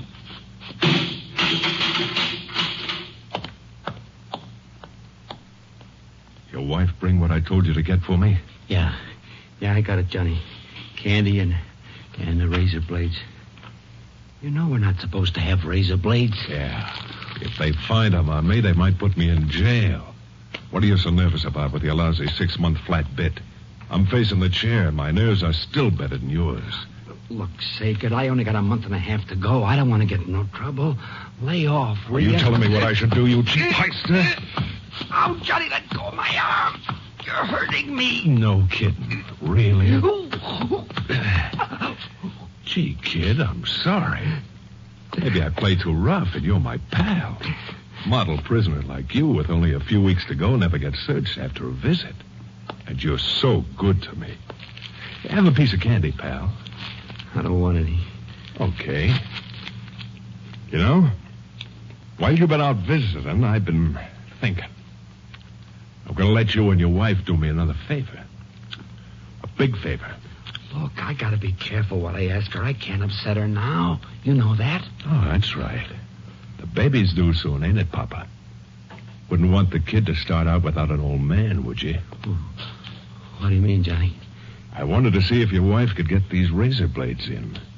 Now, next time she comes, tell her to bring me a hacksaw and a gun. No, Johnny. You don't want to see me go to the chair, do you? Now, if you do, I could take one of these blades to your throat. No, Johnny. Keep your voice down. All right, Johnny. All right. I'll do it. You'll do it. Now, don't kid me. I can hear the wheels turning in that square head of yours. Next time the screw takes you out of here, you'll spill your guts. I won't, Johnny, I swear. I know you won't. And I'll tell you why. Because if you rat on me, somebody will slip a shiv into you. In jail or out. Now, remember that. Remember it if you ever want to see that kid. You don't realize what you're asking me to do. I ain't asking, I'm telling. If you decide to get brave with your own neck, remember I can have your wife taken care of, too. You wouldn't do that. All right, Chuck. Here comes the screw. What's the yelping about? What's going on in here? We was just arguing, that's all. About what? Baseball. How many games Gehrig played for the Yanks? Is that right, Abbott? Ain't that right, Abbott? Yeah, that's right. Baseball.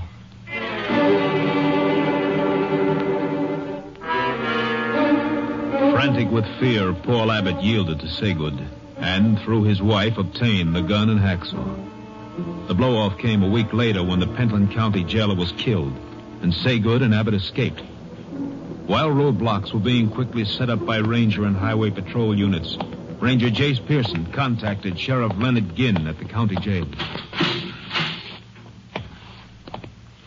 Well, they were in this cell, Ranger. Yeah. Tongue of the lock has been hacksawed, Sheriff. Yeah, they must have waited in the passage until the jailer turned the corner here and shot him through the stomach and took his keys. Any idea where they got the gun? No, but Abbott's wife was allowed to visit. She could have slipped it in to him. You got a pickup out for her? Mm-hmm. Deputy's out after her now. Abbott made a big jump when they gunned the jailer. From petty larceny to jailbreak and murder. I don't know. A murderer like Saygood, he had a reason to crash out. But a first-timer like Abbott with only 4 weeks to go, he doesn't figure to make a break. Well, just the same, Abbott's gone with Saygood. We may find out why when we bring in his wife. Sometimes a man goes places he doesn't want to go, with a gun in his back.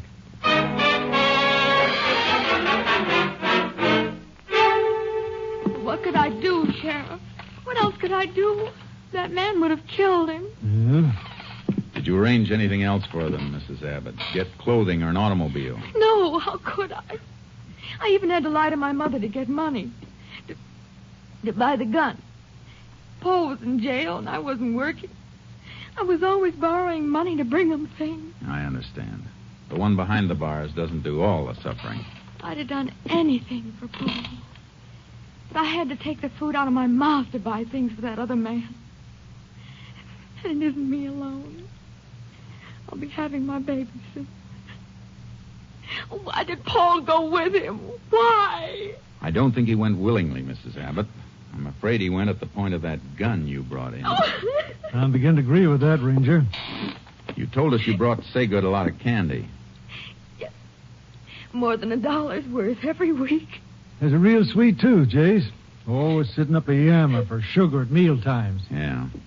Mrs. Abbott, will you excuse us for a moment? Sheriff, I want to see you for a second. Oh, sure.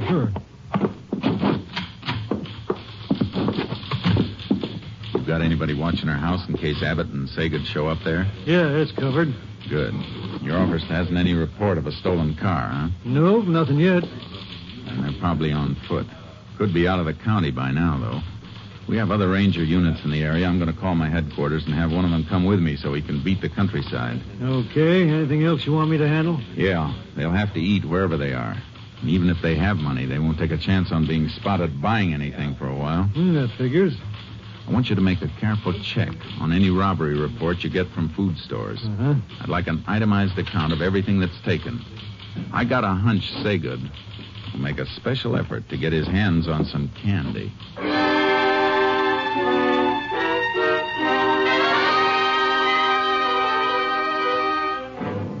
All that day, nothing turned up in the roadblock, while Ranger Jim Leeds and I rode through the countryside without finding a trace of the man we were after.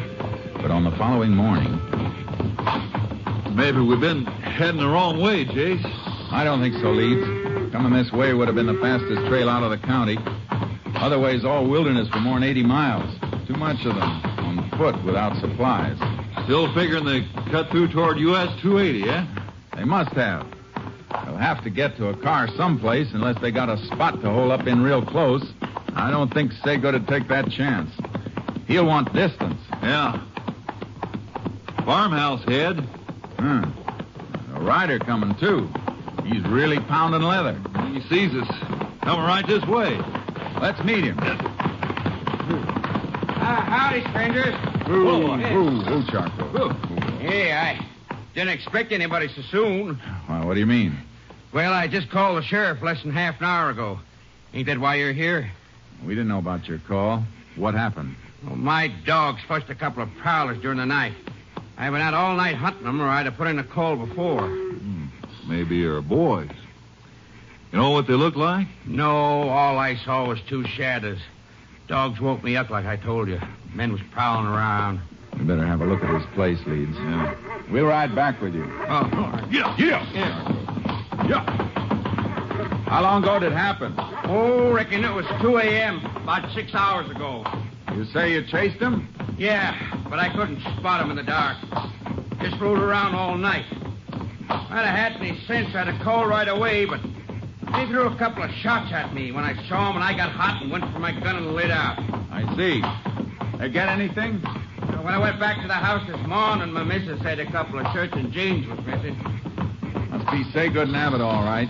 Getting rid of their jail clothes. They have horses? No, I didn't hear any. Maybe they were going to take a couple of yours and didn't have time to get them. How come your dogs didn't stay after them? Dogs was pinned up. Should have turned them loose, but like I said, I was too hot to do any thinking after they shot at me. If you had done any thinking, you'd have stayed home. One of the men you were chasing is a killer, and about as cold as they come.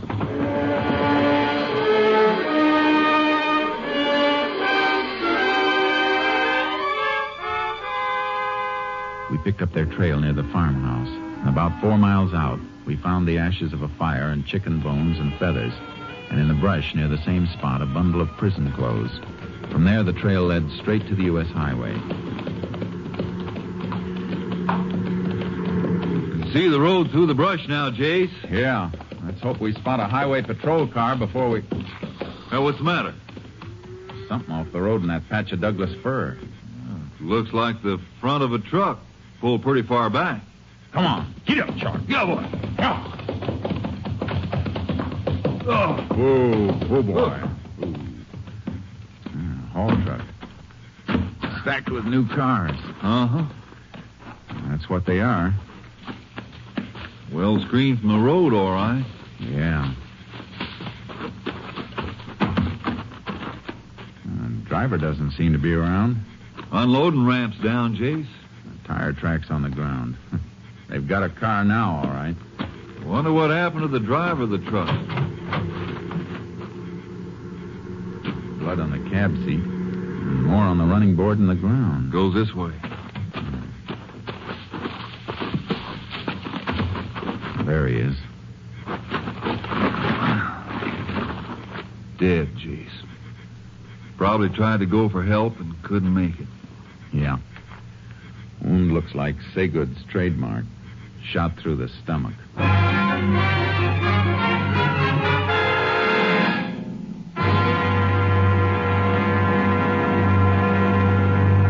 You are listening to Tales of the Texas Rangers, starring Joel McCrea as Ranger Jace Pearson. Now we continue with tonight's case, Candyman, an authentic story from the files of the Texas Rangers.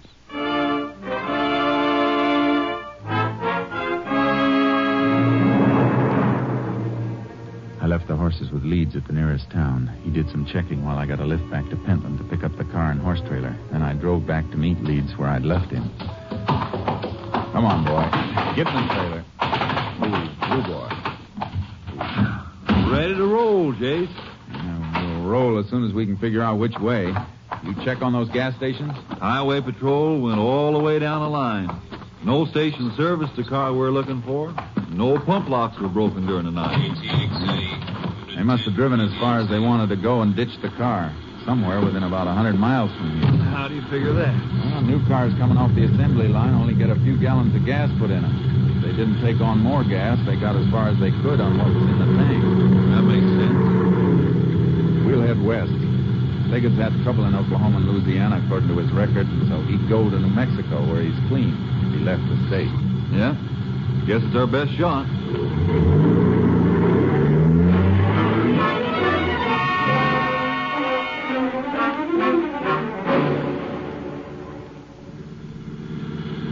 KTXA to Unit 10. KTXA to Unit 10. Unit 10 to KTXA. Go ahead, KTXA. Have report for Unit 10 on subject John Saygood. Only known associate of Saygood's was woman known as Marcella Roberts. Present whereabouts unknown. Last location was place of business, beauty salon in Abilene, Texas. Left there 2 months ago. Unit 10 requests check of cosmetic distributors and supply houses. Check recent orders as possible source of new address on subject Marcella Roberts. Will do, Unit 10. Moment, Unit 10. Got another message coming in for you, Unit 10. Stand by. Unit 10 standing by. Maybe they found the car, Chief. Be a big help if they have. Here it is, Unit 10. General store at Pike Hill entered during early morning. Situated 30 miles west, your present location. Check of stolen merchandise includes candy. That fits subject Saygood. Proceeding to Pike Hill immediately. Unit 10, 10-4. KTXA, Austin.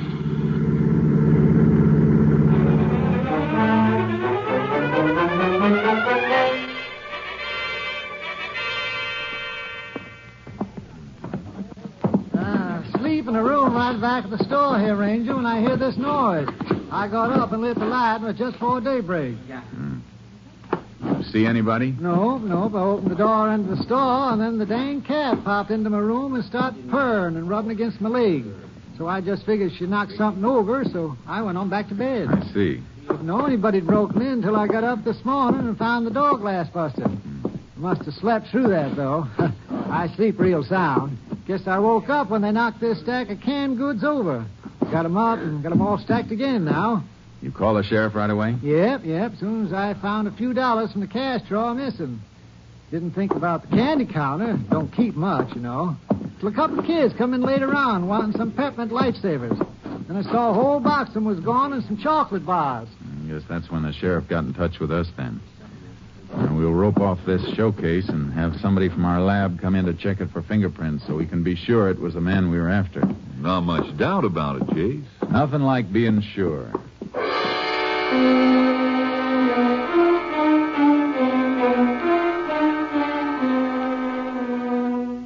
We drove further west from Pike Hill past Virgo while we waited for the fingerprint check. We combed the brush along the highway looking for the car Saygood and Abbott had stolen, but there was no sign of it. If it was abandoned, it might stay hidden for weeks.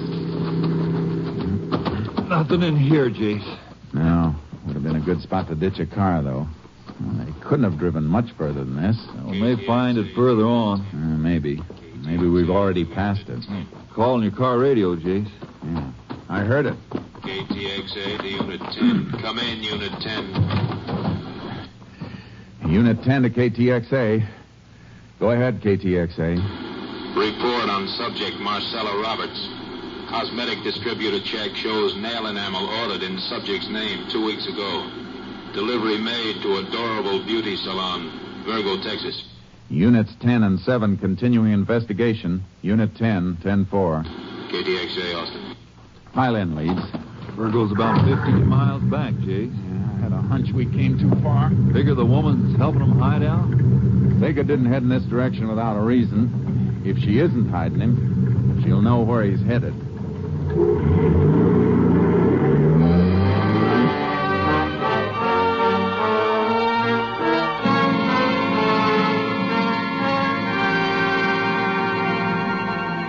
Marcella Roberts wasn't at work, nor was she at her home when we got there, but she came home about an hour later.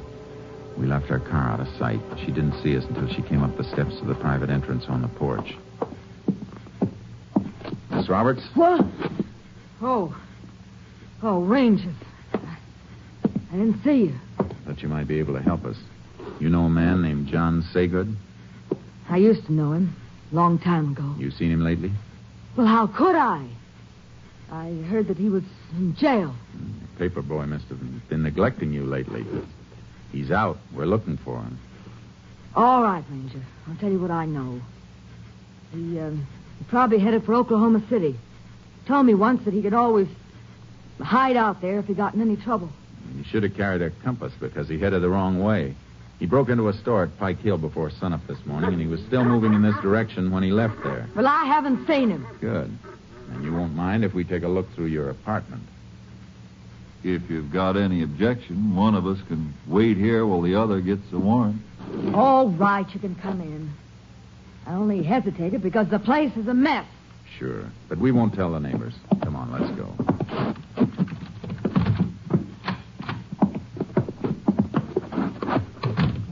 Well, here you are. I couldn't hide a mouse in here. Leeds, check the bathroom and closets. I'll look in the kitchen. Right, Jay.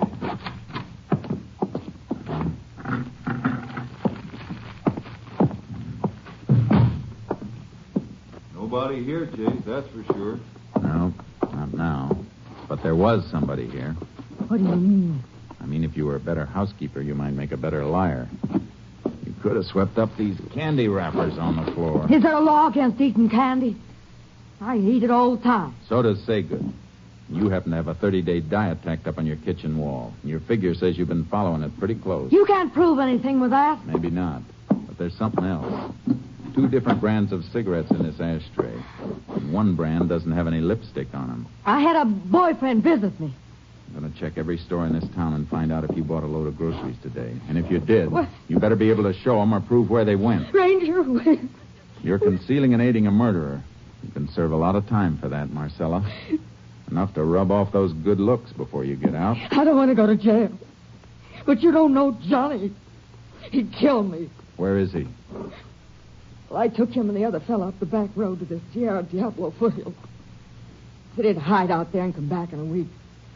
After I raised some money for him to get out of the country. You lead us out to where you left him. And don't bother about raising that money. He isn't going to be needing it.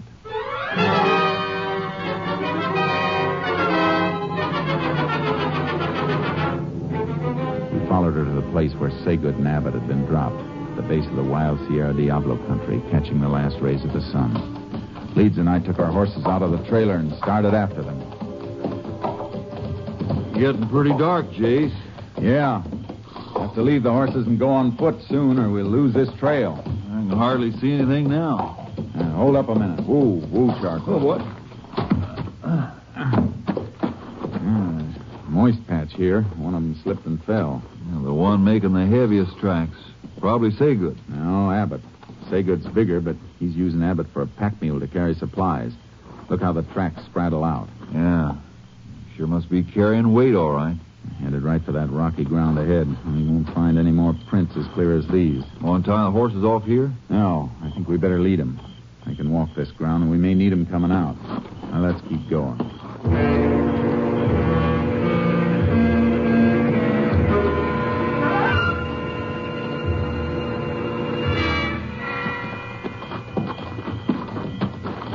Ah, we've lost him, Jace. Keep flashing your light around it. Keep it cupped. All right. I'll spread out a little. No, wait a minute. Come back. Huh? What'd you find? Earth is soft at the base of this rock. Yeah, but no prints in it, Jace. No, but look at those marks. Hmm. Rattlesnake tracks. Yeah, wasn't moving away from here, though. Den's probably in under the rock. Was weaving back and forth. A rattler only does that when it's disturbed. You mean they scared it passing by? Something scared it. Some loose rock fell around here not long ago, either. You can see where it chipped as it fell. The chips are fresh. Haven't been weathered over. Then they must have knocked it loose climbing up around the rock. Yeah. Let's find out. If they did come this way, they must have moved along this ledge. Here. Use your light again. You're right, Jace. Look at this. Yeah. Piece of broken shoelace. Snapped while they were climbing. And they sat there and tied the rest of it. See where his back rubbed dirt off the rock behind him. Yeah. And they made straight for that plateau. Give Saygood a clear view of anything coming up by day. Gonna leave the horses here and go on? No. Climb down and get them. We'll circle the rocks and take the long way up. We'll give Saygood a chance to fall asleep. We may be able to take him alive.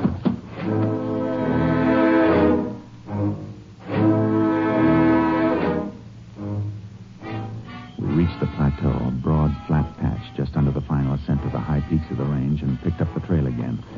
It led straight toward a clump of trees and brush, and through the trees we saw the glow of a fire. We moved toward it. The moon's pretty bright now, Jace. We're out here. They're in cover. Unless they move between us and that fire. It's funny Saygood would keep a fire going at night. Need it in the day for cooking, but it's a giveaway in the dark. Probably figures he's safe enough.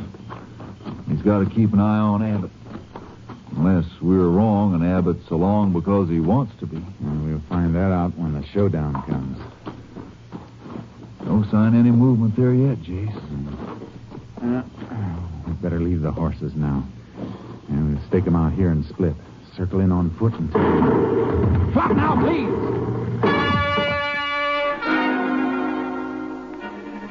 I knew what was wrong with the fire. It was a decoy Sagan had set up. He was someplace in the rim of the brush behind us. I twisted around looking for a flash of his gun if he fired again. Hang up, Rangers. Let me get a good shot. I'll put one right to your belly. You didn't expect to get away, did you, Saygood? You ain't got me yet. We can wait. You'll never get out of here unless we take you out. We got 4 guns. You're 1, Saygood. Don't forget the extra joker I dealt myself. Talk up, Abbott. Oh, Johnny, my arm. I still got Abbott, little Papa. And if one of you got a bullet mark for me, remember it's got to go through him first. Keep him talking, Jace. Maybe I can crawl around. No. He's trigger happy. If he heard a sound, he put a bullet in Abbott's back. What do you say, Rangers? You want to see this punk die? Now remember, I got nothing to lose by gunning it. What do you want, Saygood? I'll make you a deal. We don't make deals. You'll make this one or Abbott's dead. He's not fooling, Rangers. He'll kill me. I got a wife and a kid down. Ain't that touching, Rangers? Now you gotta play ball with me. What's your deal? Back off. Way off so I can see you go. And leave us your horses. And remember, Abbott will be in front of me when we come out to get him. Jace, we can let him come out, and then we can... Sure, I know. All right, Saygood. You got a deal.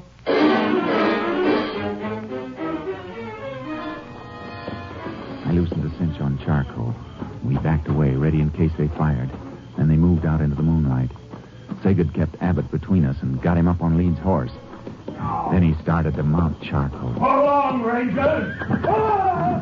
Take him, Charcoal. Shake him, boy. Come on, Leeds. He won't be able to hit anything but the ground. There goes, Saygood. Watch him.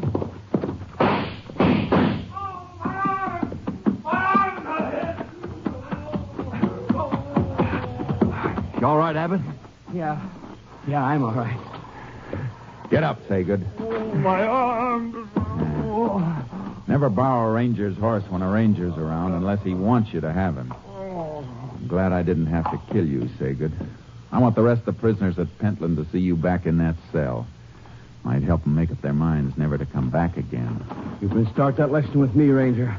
Once I get out, you won't see me there again. Good, Abbott. It's no place for a wife and kid to go visiting. All right, Saygood. Get going.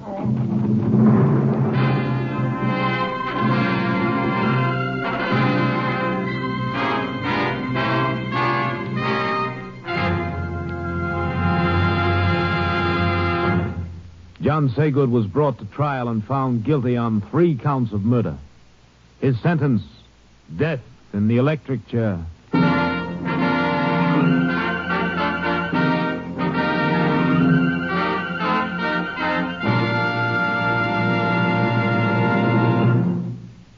This is Joel McCrae. Many tales about the Texas Rangers have been repeated until they are legend. And here's one of my favorites. Many years ago, rioting broke out in a Texas town, and the mayor appealed for aid from the Rangers. He was at the railroad depot to meet the expected help when a stranger got off the train and approached him. "Are you the mayor?" the stranger asked. The mayor, looking anxiously for the ranger force, said, "Yeah, but I have no time to talk to you now. I'm waiting for the Texas Rangers to stop this rioting." The stranger said, "I'm the ranger. I was sent down to help you." The mayor's mouth dropped open in dismay. "They only send one ranger?" Puzzled by the question, the ranger said, "Yeah. You only got one riot, haven't you?" Don't forget our date, same time next week, folks. See you then. Next week, Joel McCrae in another authentic reenactment of a case from the files of the Texas Rangers.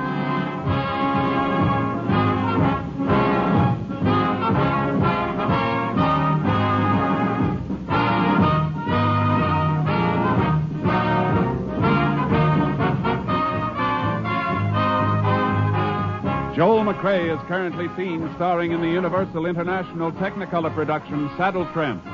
Tonight's cast included Tony Barrett, Frank Martin, Reed Hadley, Wilms Herbert, Dick Ryan, and Lorene Tuttle.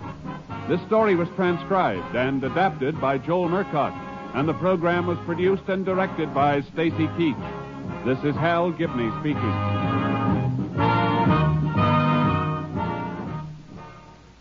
Three chimes mean good times on NBC. The secret of Dennis Day's comedy is that he always appears perplexed and bewildered. Dennis will be back on the network of the Chimes Saturday, October 7th. That's 3 weeks from tonight, with more delightful mix-ups and popular music in the thrilling day manner. And that same Saturday, October 7th, also marks the return of Judy Canova with more of her mountain-style music and mayhem. This is NBC, the National Broadcasting Company.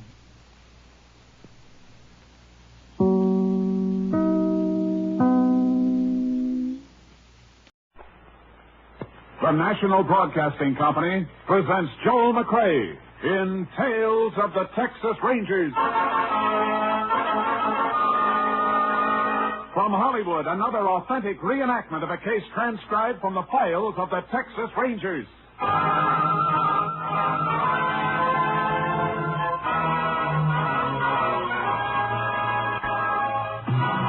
Tales of the Texas Rangers, starring Joel McCrea as Ranger Jace Pearson. Texas, more than 260,000 square miles, and 50 men who make up the most famous and oldest law enforcement body in North America.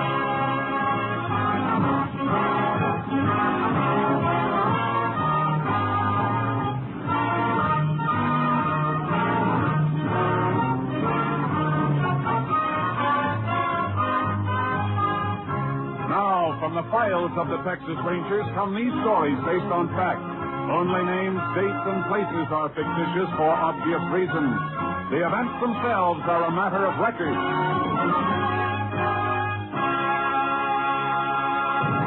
Case for tonight, Open and Shut.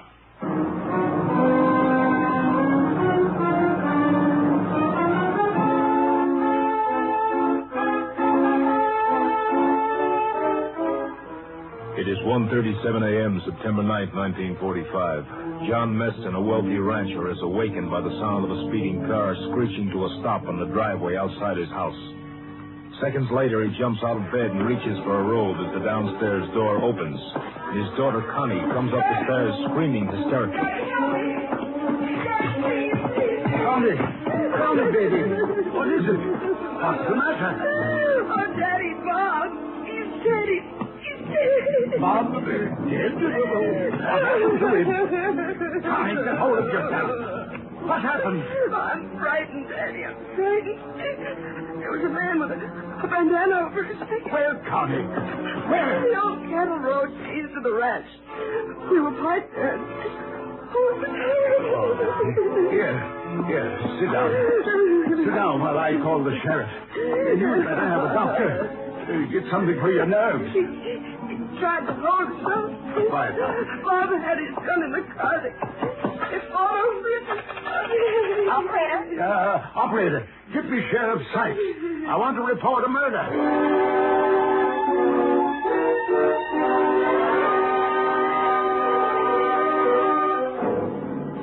Connie Meston was in no condition to be questioned, and Sheriff Sykes had only an incoherent story to follow. He called the Texas Rangers. Ranger Jace Pearson was assigned to the case. He arrived at the Meston Ranch shortly before dawn. Might as well wait here in the library, Ranger. The doctor's still in with the girl. She's had a mighty bad shock. Does he tell you where it happened, Sheriff? Yeah, the old cattle road east of the ranch. I got some men riding out there now. They'll call us as soon as they find the body. That girl isn't going to be able to talk real soon. We better get out with your men. Oh, here's the girl's father. Sorry to keep you waiting, Sheriff. How are you, Mr. Meston? Glad you got here, Ranger. Can we talk to your daughter now, Mr. Meston? I'm afraid not. Doctors put her to sleep. Says she must have absolute rest for a few hours. There's no point in our waiting then, Sheriff. We can come back later. I'm sorry, but that'd be best. I'll walk out with you. What's the best way to get to that cattle road? Drive into town, then around the highway. Be shorter to cut across the ranch on horses. You got yours in your trailer. Maybe Mr. Meston will lend me one. Take your pick of the stable, Sheriff. Couldn't we drive across the range? No, you've got a ravine to cross and a stream to ford. What time did your daughter get home, Mr. Meston? Just a minute before I called the sheriff. Little after 1:30. I'd only been in bed about an hour. Locked up about 12:30 and turned in. Is this the car she came home in? Yeah, Bob Brady's car. I heard her drive up, then I heard her crying. Came in and tore up the stairs to my bedroom. I'm afraid it's going to take a long time to get over this.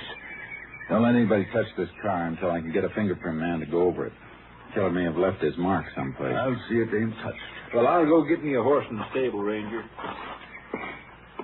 How well did your daughter know Brady? Well, they went around together for a spell, but this date last night was the first they'd had in a long time. Brady worked for me. Doing what? Accountant. Handled all the ranch business. Got an office in one wing of the house. I see. I'll radio for a fingerprint man to come down from our lab while the sheriff's getting his horse. Want me to ride with you for any reason? No. Better do whatever you can to bring your daughter around so we can talk to her. We'll be back later.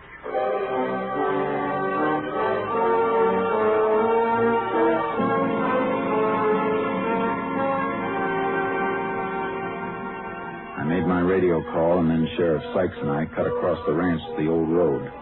The riders had just found Bob Brady's body. Nothing had been touched. The riders waited while the sheriff and I went over the ground. Standing right beside the car when he was killed. The car tracks are heaviest here where it was parked. Yeah. Brady and the girl have been walking around, though. The prints go over that way and then turn around and come back here to the body. There's a third set of prints mixed in with theirs. Yeah, must be the killers. Yeah. Came up the road here and stopped beside the car and walked on again. Heavy powder burns on Brady's coat. He was shot from close up. I only saw the girl for a minute. Couldn't make much out of what she was saying, but I think Brady was killed with his own gun. How come? Carried an automatic in the glove compartment of his car. He toted quite a bit of the ranch's cash on him sometimes. It's funny the killer didn't use his own gun, unless he didn't have one. Well, the girl said Brady tried to get his gun from the car. The fellow took the gun away from Brady and killed him. So I guess he couldn't have had a gun of his own. It doesn't make sense. He was taking a mighty big chance, staging a holdup if he wasn't armed. Although I guess it was robbery, all right. Brady doesn't seem to have a cent on him. No wallet, no wristwatch, nothing. Yeah, no doubt about the motive. Well, I guess I better have the body moved into town. Deputy can notify Brady's mother. Yeah. I'd better order an autopsy report. Isn't going to tell us anything we don't know, though. Keep a couple of your riders here. Sure thing, but what do you want them to do? Beat the brush and look for Brady's gun. And while they're looking, we can follow this extra set of tracks and see where they lead.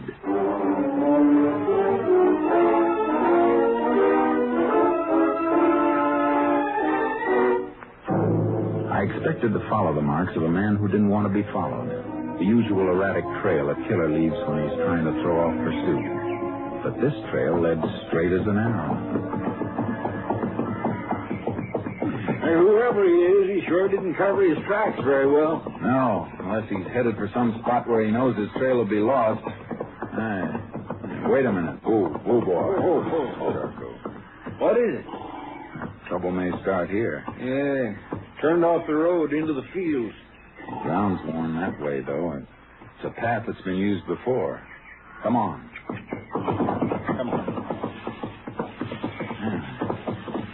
The grass has been trampled from regular use.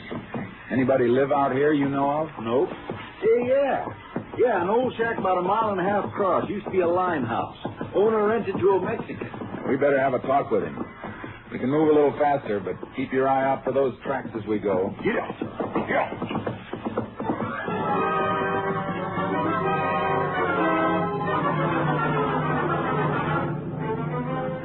We reached the shack, and the earth around it were the boot prints of a man. They matched the ones we'd been following.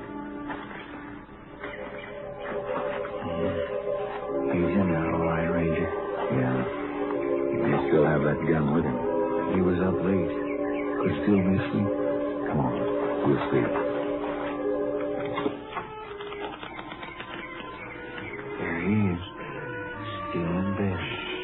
Quiet. Take a look at these boots.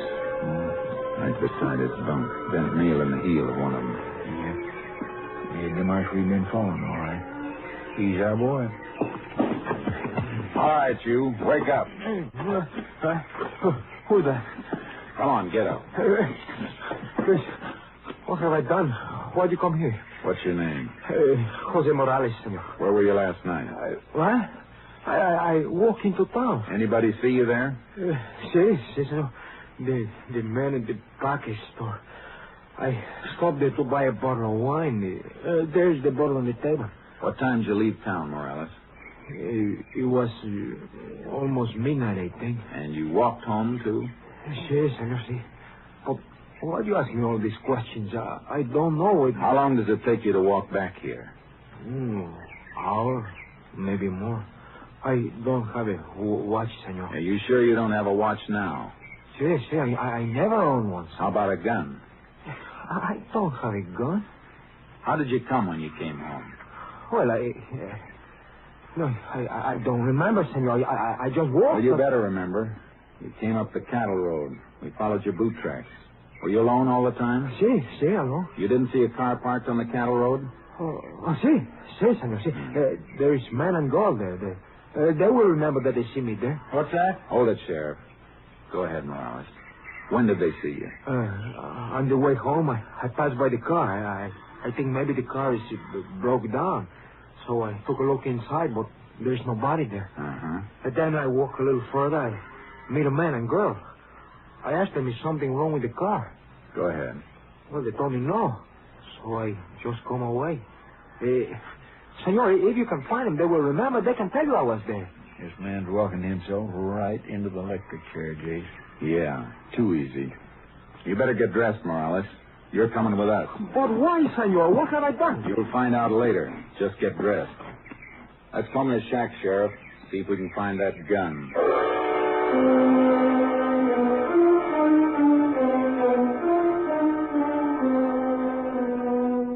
We didn't find the gun or anything else that might have been taken from Brady. And the sheriff's riders drew a blank, too.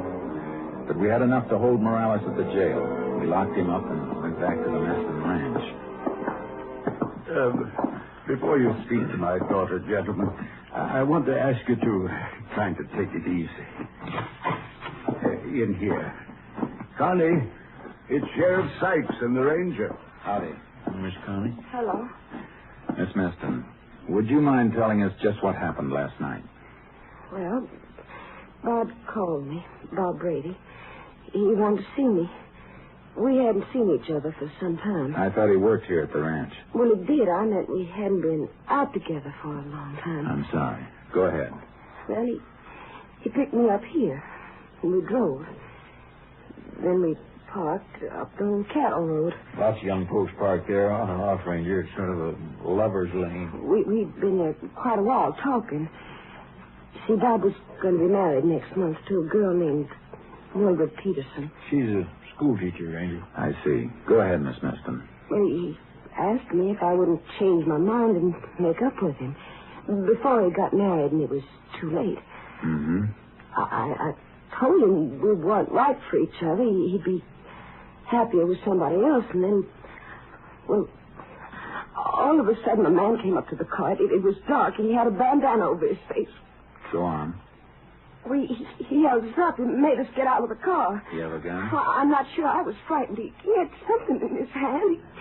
He took Bob's wallet and his watch, and then he told us to stay right where we were. Didn't he take anything from you? Well, yes. Yes, he took my purse. And then what happened? Well, all of a sudden, Bob made a dash for the car. He got his gun from the glove compartment, but the man was right after him. They fought. The man got the gun away from Bob, and he shot Bob and ran away. Gentlemen, if you don't mind, Just I another think second, Mr. Meston. Miss Meston, what were you wearing? Well, just a plain blue taffeta dress. It's right there on the chair. After that, you took Brady's car and drove back here. Your father called the sheriff, is that right? Yes, sir. Driving back from there, you had to come through town. Why didn't you stop and get to a phone? I was frightened. I couldn't think. I wanted to get home. you should be able to understand that, Ranger. After all, Sure, Mr. Meston. Just checking. You said you were in bed and heard your daughter drive up, is that right? Yes, I told you before. I locked up and turned in about 12:30. Connie come home about an hour later. Came in and right up to your bedroom, is that right? Yes. Why? Just getting the picture. All right, Sheriff. We can go now. Right. Oh, we can find our own way out, Mr. Meston. Miss Connie can come into town and dictate her statement in a day or so. Thank you, Sheriff. Well, Ranger, this looks like a quick one to me. Case against the Mexican Morales is open and shut. I don't know, Sheriff. Somebody's lying. Meston said he locked up and went to bed. His daughter came in and went tearing up to his bedroom. Well, what's wrong with that? How'd she get into the house if Morales took her purse? Her keys would be in it. Well, she might have had her key in the pocket of her dress. Might have, except for one thing. That dress has no pockets.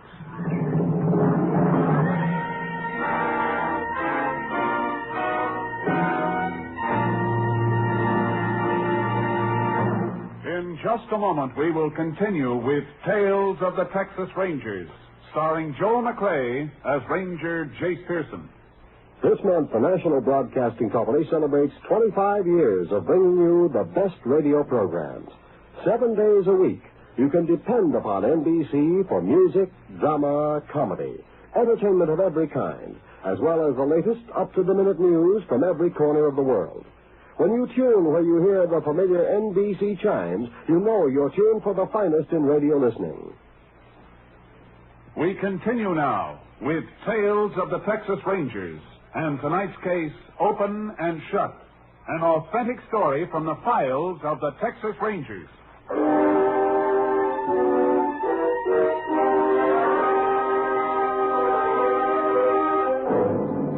I checked on Morales' story as best I could. He had been in town, and he had bought a bottle of wine to take home with him the night of the murder. But when I got back to the jail, the sheriff had evidence piling up against the Mexican. Your fingerprint clue dropped off copies of prints they found on Brady's car. Uh-huh. These prints were found only on the door of the car. Now, compare them with these. Yeah, same man, all right. Matching set of the prints I rolled off Morales when we brought him in. He must have done it. Maybe, but I'm not convinced. I'll see you later.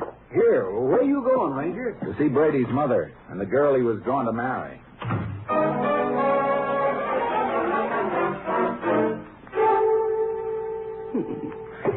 The only boy had legs. 2 brothers were killed in the war. Please, Mother Brady, we've got to help the Rangers. Oh, I'm sorry, Ranger. It's all right, ma'am. How long had it been since your son had been out with Connie Meston before last night? 6 months. I thought it was all over. I thought she'd leave him alone when she knew him and Mildred was going to be married. Did he brood about her much during the time he wasn't seeing her? No. He knew it was best. She was spoiled. She never really wanted it. Except when she found out she couldn't stand him. Miss Peterson, you and Brady ever quarrel about Connie Meston? Oh, no. He was over it. He knew what she was. She's a cruel, heartless little cheat. She made his life miserable. You got any idea why he called her and asked her to see him that night? Well, Ranger, he didn't call her. She called him. You're sure of that? I heard him answer the phone. He didn't want to go, but she must have been insisting, because after a while he said, all right, he'd meet her just once. For the last time. Thanks. Ranger, is it true what we heard? You've got the killer in jail? I wouldn't count on that. Yet.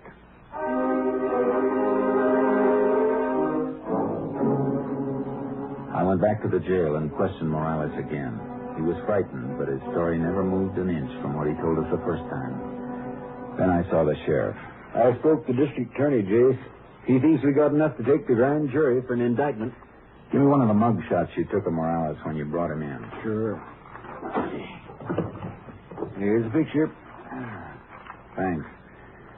I want Connie Meston to look at it and see if she can identify Morales. For she said the man who stuck him up had a bandana over his face. She said a lot of things, Sheriff. Brady struggled with the man who killed him. Morales carried a bottle of wine from town to his shack. We checked that.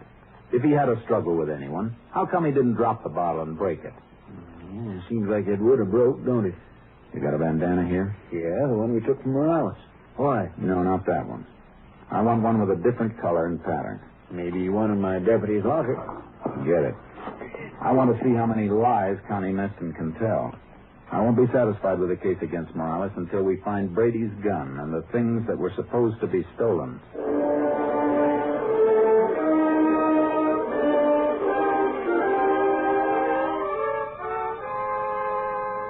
I went back to the Meston Ranch the next morning. Connie Meston was taking Brady's death hard. As hard as a rock. She wasn't at the ranch house. She was near the corral, training a jumper to take a fence. All right, come on, boy, now. Let's go. Come on. Oh. Now. Back again. Come on. Come on. Come on, I said. Well, I'll teach you to balk. When I want you to jump, you'll jump. Come on. Take it easy with that horse. Oh. Ranger. I didn't see you coming. Glad to see you recovered from your shock. Well, I had to find something to occupy my mind. Thought I'd work my horses. Got 'em entered in the show at El Paso next Sunday. It'd be nice if the horse lives that long, the way you use that whip. It happens to be my horse. Now, what do you want, anyway? A little information. We may have the man who killed Brady. Oh, yeah, I heard. The Mexican Morales? News gets around. Here's a picture of him. Is he the man? Well, he could be. He looks like the one. What do you recognize? That scar on his chin? Yeah. Well, no. I mean, no. His face was covered. Yeah, I almost forgot about that. Is this the bandana you saw? Well, it was dark, but it was just like that one. Uh-huh. Well, thanks. That all you want to know, Ranger? Yeah, that's all. For now.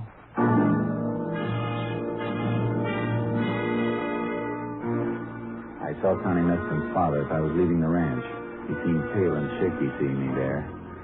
I was certain that Connie Meston was lying all the way. The sheriff dropped a bombshell in my lap when I got back to the jail. He was running for his car when I drove up. Hey, Sheriff! Sheriff, where you going? Oh, I'm glad you got here.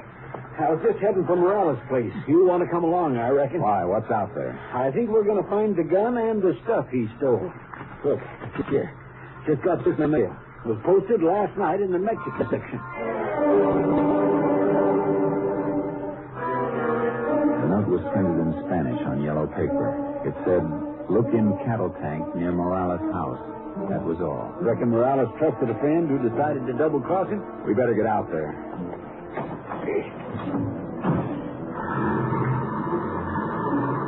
Well, there's no doubt about this case now, Ranger.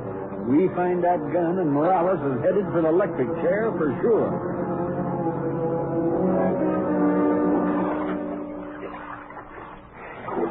Hey, here's something else. What'd you find? The watch. Brady's wristwatch. Good. Well, this is all of it. Come on, let's get out of this water. Sure.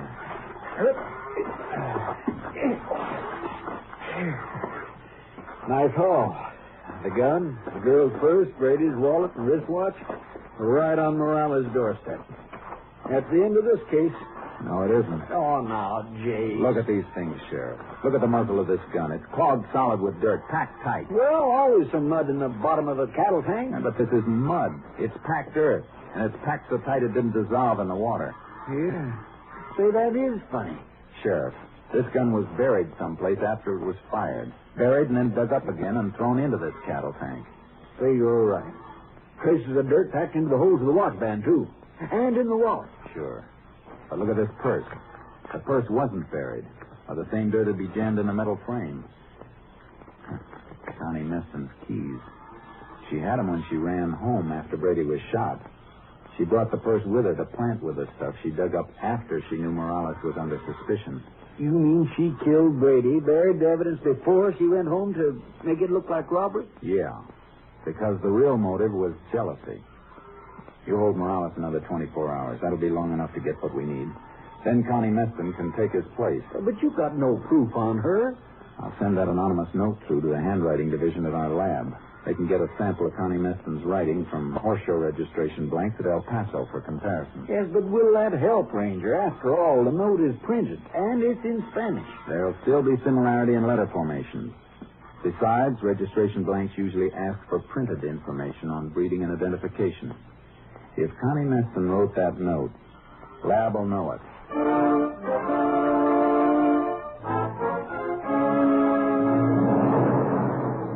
It checked. Connie Meston's printing on registration blanks for the horse show matched the printing on the anonymous note. It was almost enough, but I wanted one more thing. A trace of dirt on something she owned. A trace that would match the dirt that had been packed in the muzzle of Brady's gun when it was buried. I drove out to the Meston ranch and found Connie in the stables. Mind if I come in? Oh, you here again?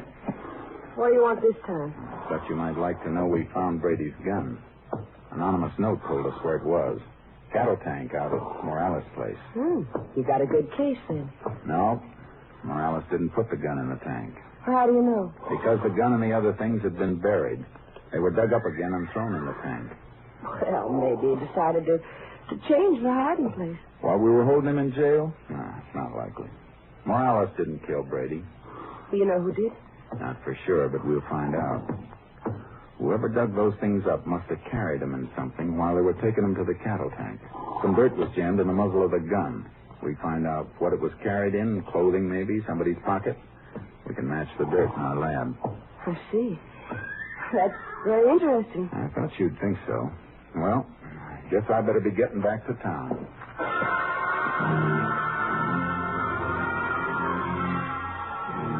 I drove away from the ranch and parked behind some trees that gave me a view of the stable. A minute after I left her, Connie Meston came out, riding like the wind.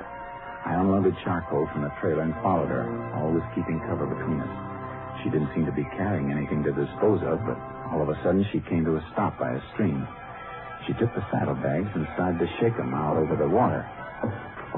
Oh, boy. Oh, boy. All right, Charcoal, let's go. Get up, boy. Get up. Stay right where you are, Miss Meston. What are you doing, guys?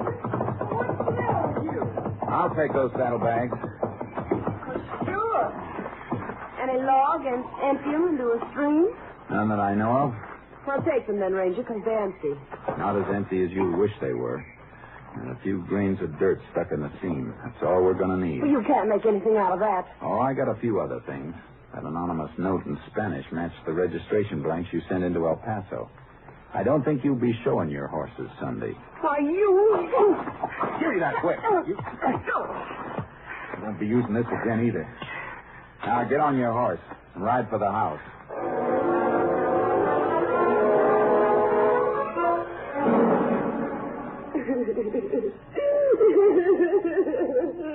I'm taking her in, Mr. Meston.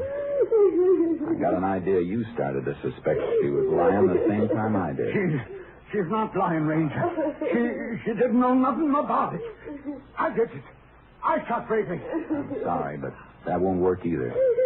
I got her pinned down all the way. Daddy, help. Oh, give me some money. Well, what kind of a father are you if you can't help me? Shut up! Oh, you hit me. Yes. I should have started 20 years ago before I let you get to be what you are.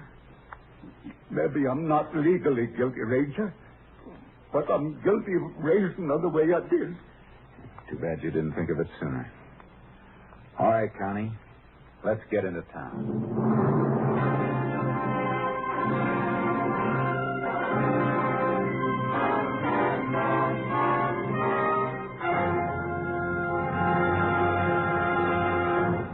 Connie Meston's trial was spotted with hysterics that failed to convince the court, although she maintained she was innocent in the face of overwhelming evidence against her.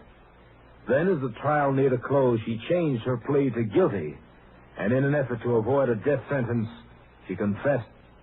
She was sentenced to the women's prison at Huntsville for 50 years. Next week, Joel McRae in another authentic reenactment of a case from the files of the Texas Rangers.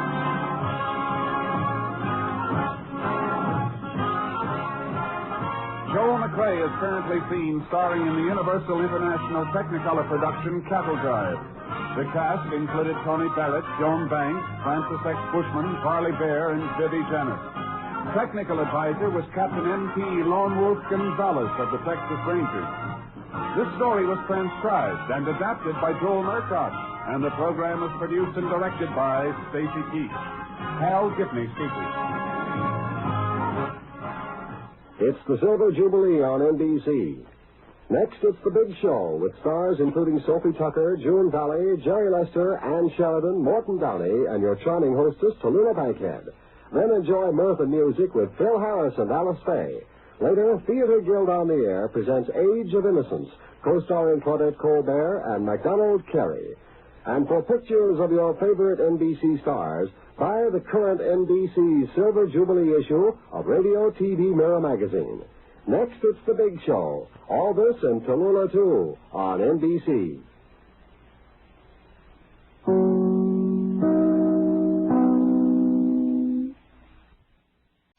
Transcribed. Presenting Joel McCrea as Jace Pearson in Tales of the Texas Rangers.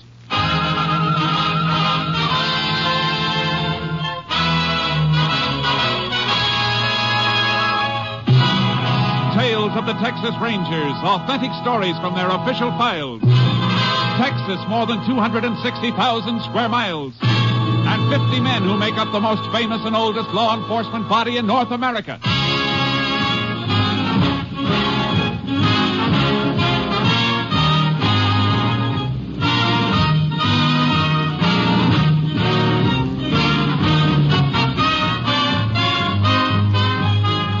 Now, from the files of the Texas Rangers come these stories based on fact. Only names, dates, and places are fictitious for obvious reasons. The events themselves are a matter of record.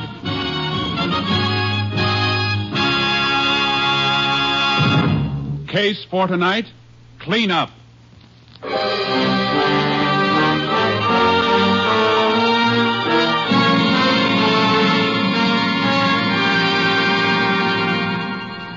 Several years ago, the town of Kilman, Texas, boasted a population of slightly under 3,000 inhabitants.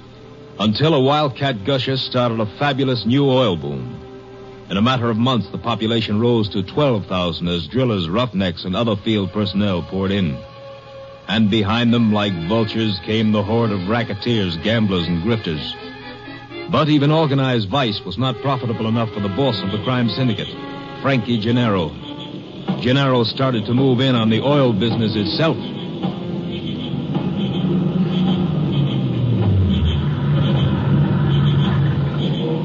Sure Paul is alone, Stetson? Yeah, Frankie. In the shack with the light. What have we been getting from him? Herb's got the figures. Yeah, he's got 4 wells in production. We've been getting 200 barrels a day. So what's his beef? He's still getting plenty? He choked the wells down. Says he won't pay off anymore. Yeah, we'll see about that. You better come in too, Herb. Yeah, okay, Frankie. Don't knock, open it. Hey, what's the idea of busting in here? No idea, Paul. I hear you've had some kind of a misunderstanding with my boys here. There's no misunderstanding, Gennaro. You're just not getting any more oil from my wells. I'm not taking any more threats from you or your tin-horn friends. Watch what you're saying, Paul. I'll say what I want. I'll not only say it to you, I'll say it to the law. Your mouth's got a loose trigger, Paul. Shoots off too easy. Get out. Get out of here before I bend this pipe wrench over your head. Hey, I'm Strut. Let go of me. Oh. Grab him, Frankie. Let me go. He's got a knife. Let him have it, Herb.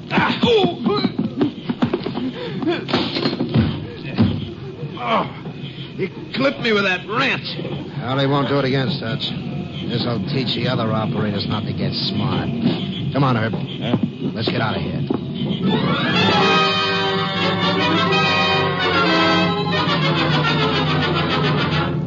The death of Joe Powell sealed the lips of other frightened oil operators, and they said nothing as Frankie Gennaro continued to exact tribute from the smaller private companies. But Powell's murder aroused special interest of the Texas Rangers. Captain Stinson sent for Ranger Jace Pearson.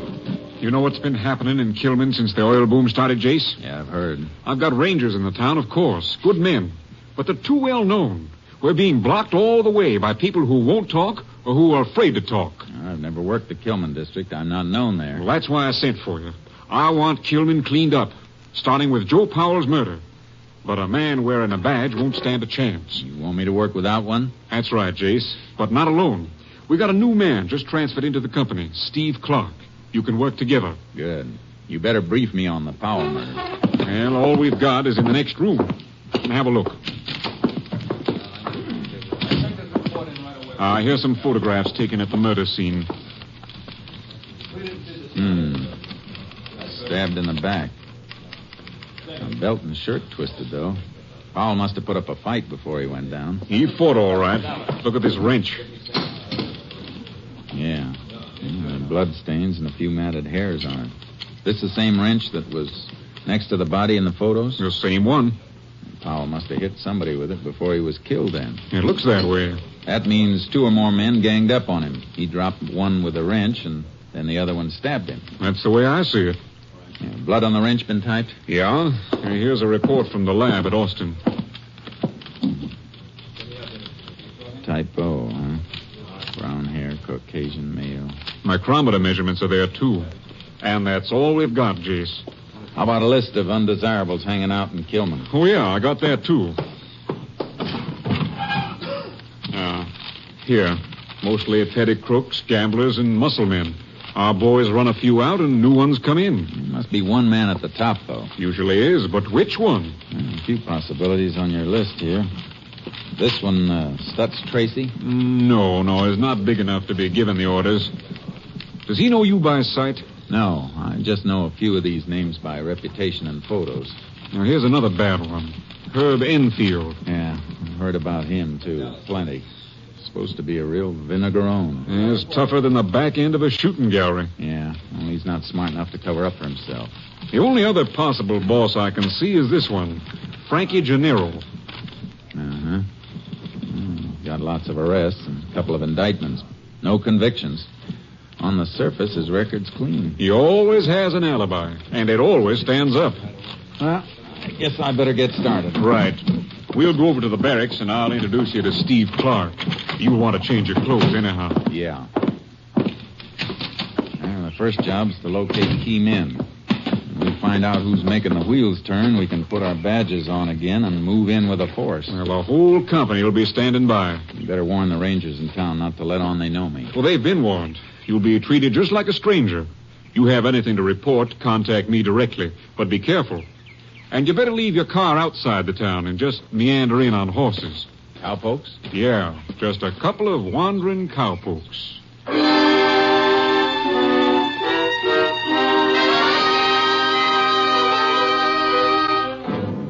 I met Steve Clark.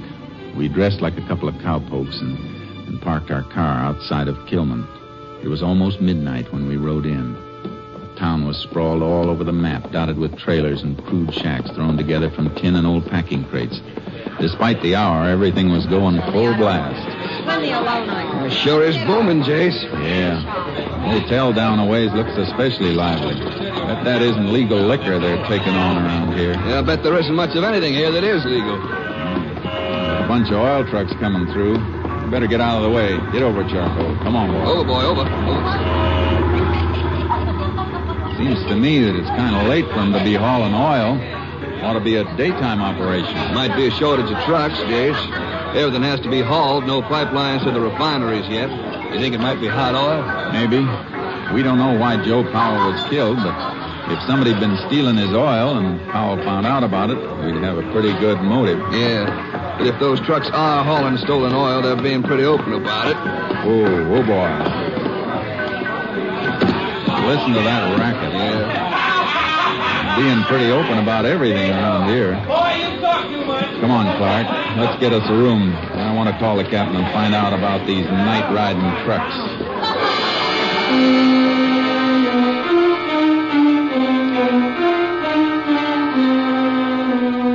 Any plan we had about staying at the hotel was cut short by the desk clerk. There wasn't a room available in the town. We hung around for about an hour before we found a rancher who told us we could bunk down in the loft of his barn outside of the town. Cleaning that mess up isn't going to be easy, Jace. It's going to be even tougher than it looks, Clark. Notice what happened when the sheriff and one of the rangers they know walked in? Yeah, all the gambling stopped 5 minutes before they got there, and all the liquor disappeared. Whoever's running that place knew they were coming. No wonder our men haven't been able to get any place. We could have stopped that place from operating, Jace. We saw what was going on. That wouldn't do any good to show a badge and shut down one spot. We got to shut them all. But first, we got to hook them all together. Yeah, guess you're right. Hey, look over there. Roadside phone booth by that gas station. You still going to call Captain Stinson? Yeah, it's a good spot. Station's closed. I'll take the horses back off the road and wait.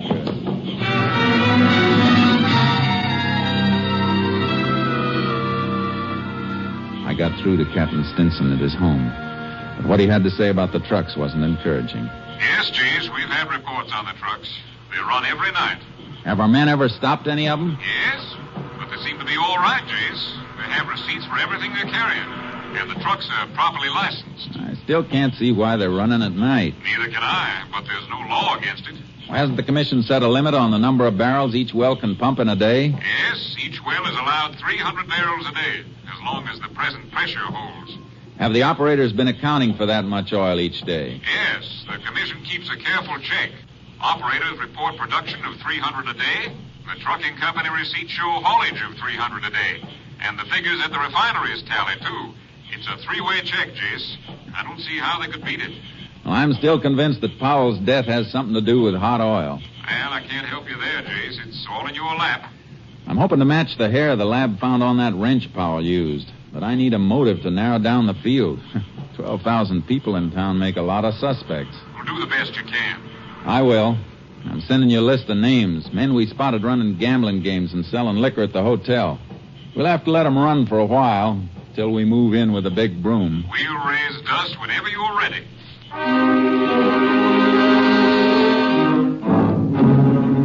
For 3 days, I left Steve Clark wandering around town, spotting the rackets, while I rode through the oil field at night, striking up casual conversations with the pumpers wherever I saw one of the night-riding trucks load up and leave. Howdy. Well, howdy. A little bit off your trail, ain't you, cowpoke? Just riding around, wishing some of this land was mine. Yeah, we all wishing the same thing. I'm just going to have a donut, a little coffee. Want a cup? Yeah, if your friends on the truck didn't drink it all. Them fellas, they're always in too much of a hurry. Mm-hmm. Yeah, you can tie a horse to the derrick there. He'll be all right. Thanks. There you are. Thanks. Yeah, it's a funny hour for making oil pickups. What makes them haul so late?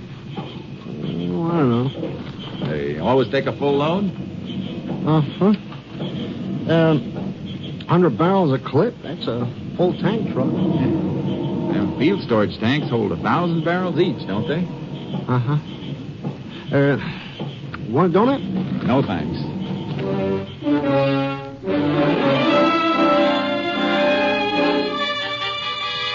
I checked with a few more pumpers, then rode out to the barn where Clark and I were bunking. I woke him up. Oh, morning, Chase. What time is it? Almost 6. What'd you find out? Oh, let me stretch here. Yeah, I've got another flock of names you can send on to the captain. Here you are. Yeah, we got just about every small-time hood staked out. Everything but the head man. Jace, I'm not so sure there is a head man. There's gotta be. All the racketeers stick to their own game in their own part of town. They're all protected by the same muscle men. Yeah? So? So they belong to an organization. Otherwise, they'd be fighting among themselves, trying to move in on each other. Yeah.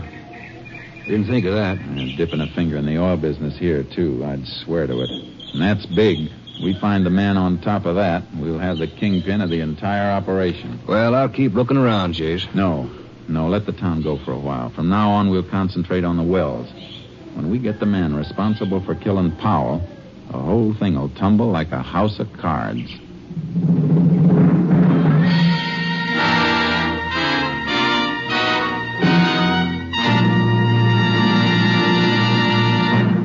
You are listening to Tales of the Texas Rangers, starring Joel McCrea as Ranger Jace Pearson. Beginning 1 week from tomorrow, that's Sunday, October 8th, Tales of the Texas Rangers will be heard at a new time. Remember, our next show is Sunday, October 8th, 1 week from tomorrow. Now we continue with tonight's case, Cleanup, an authentic story from the files of the Texas Rangers.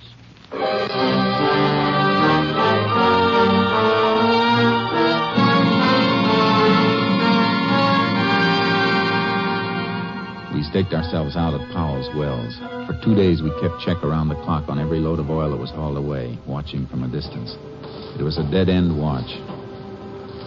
Yeah, it checks out, Jace. 4 wells, 300 barrels each per day, 1,200 barrel total. And that's what they've hauled away. Yeah, but since we've been here, nothing's been hauled from Powell's Wells at night. Yeah, gonna keep watching them? Just for tonight, so we can measure the flow from the wells. You can keep the pumper busy for a while at 9 o'clock while I run a tape gauge into the storage tanks. You'll have to check them again later. Yeah, I'll wander up and keep the pumper busy around 3 a.m. Then you can make the second check. We compare our figures, and we'll know if those wells are really choked for 300 barrels each or if they're pumping more in the legal quota. Okay, Jace. Let's hope it works.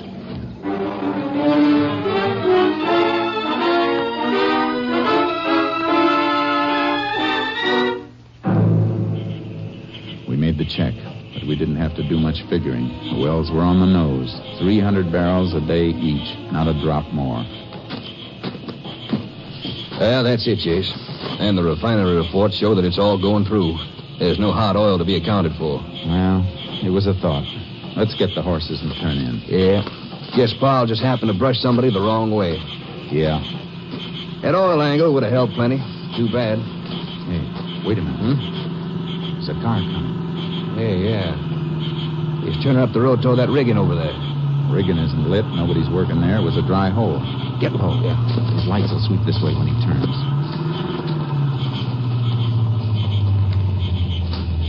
Hey, stopped at the dry hole, all right. Yeah. And look, Powell's pumper's walking across the field to meet him.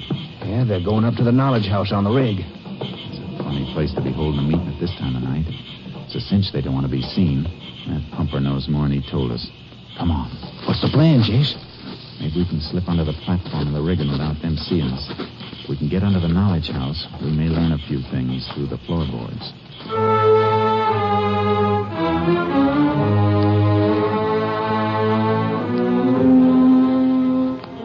We crept through the muddy channel that drained into the slush pit and got under the knowledge house. We were hidden, but we could hear them. The trucks will start making pickups again tomorrow night. Here? Why not? Unless you think you're going to object. I can't do it. You know Powell changed the choke before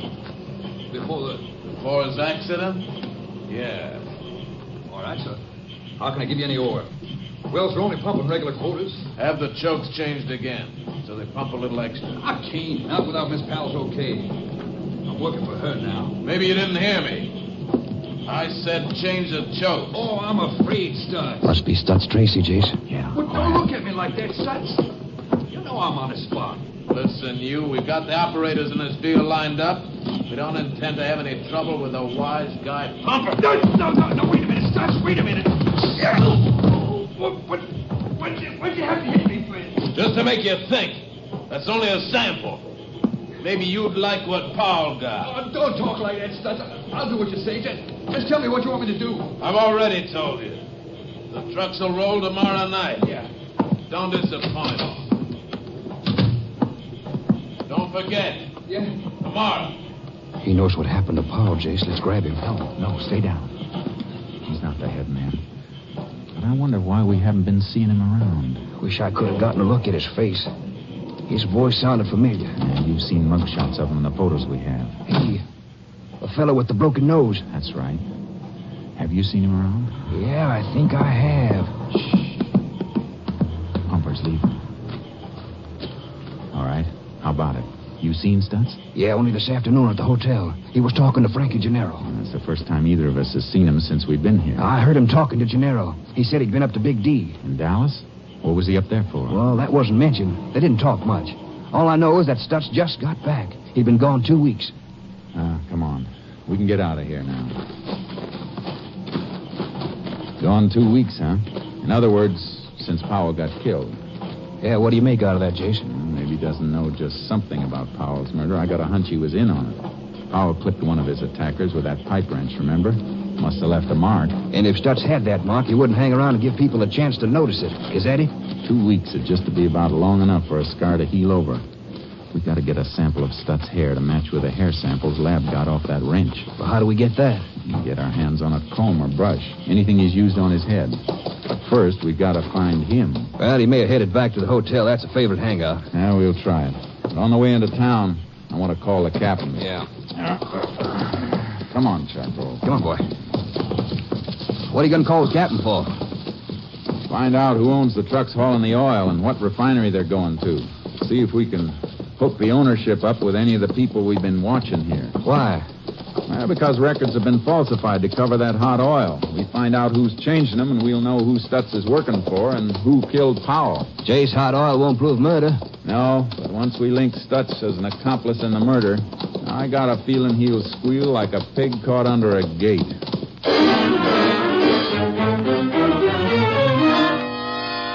I made my call to Captain Stinson. He arranged to have the trucks followed and the ownership checked. Then Clark and I headed for the hotel where business was going on as usual. There he is, Jace, at the counter. They're using it as a bar. Herb Enfield and Frankie Gennaro. There's a trio the warden of Huntsville would love to have. Well, maybe you'll get him later on. Well, what do we do? Just wait around until Stutz combs his hair? No. Look, on the stool beside him. What? Oh, his hat. Is it his? That's the one he was wearing when I saw him this afternoon. Good. There'll be enough hair strands in it or little clippings in the band to tell us what we want to know. Jace, how do we get it? I'll call for a drink and crowd him. You just grab it and fade. Want me to take it back to the barn? No. Well, there's a small airfield near the next town. Get it over there and call the Austin lab and have it picked up. They can report to Captain Stinson. When I call him in the morning, he should have enough for us to start dropping the net.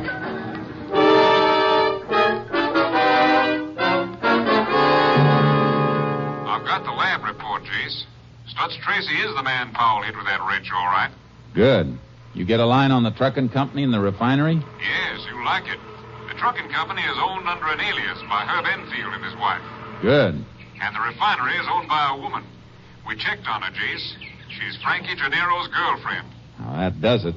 When are you coming in? Well, the whole company's standing by right now, ready to roll. Well, then come ahead and throw up roadblocks on the way.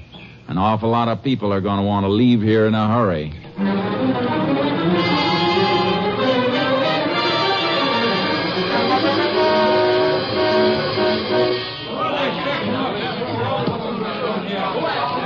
We're ready to comb the town, Jace. You got a section for Clark and me? Take your choice. You know who I want. Good. Well, go ahead. The rest of the men have their assignments. Names you supplied. Listen, you people. Quiet down now. All of you. Now, most of you are decent folks. Go home and stay home. The streets may not be safe for the next couple of hours, but by tonight, you'll have your town back. We use the hotel for a jail. All right, let's go.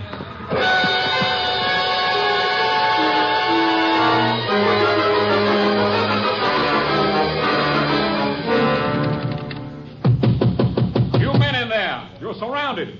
Come out with your hands up.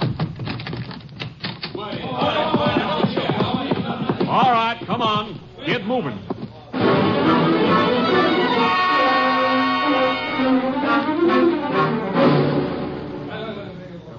All right, all of you, up against the wall. And don't anybody reach for a gun. Anybody else want to try that?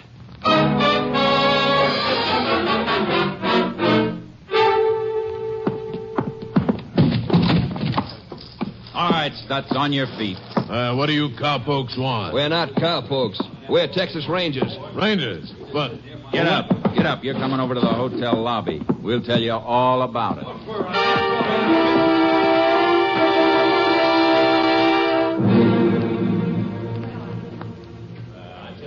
Well, that's quite a haul, Jace. Yeah.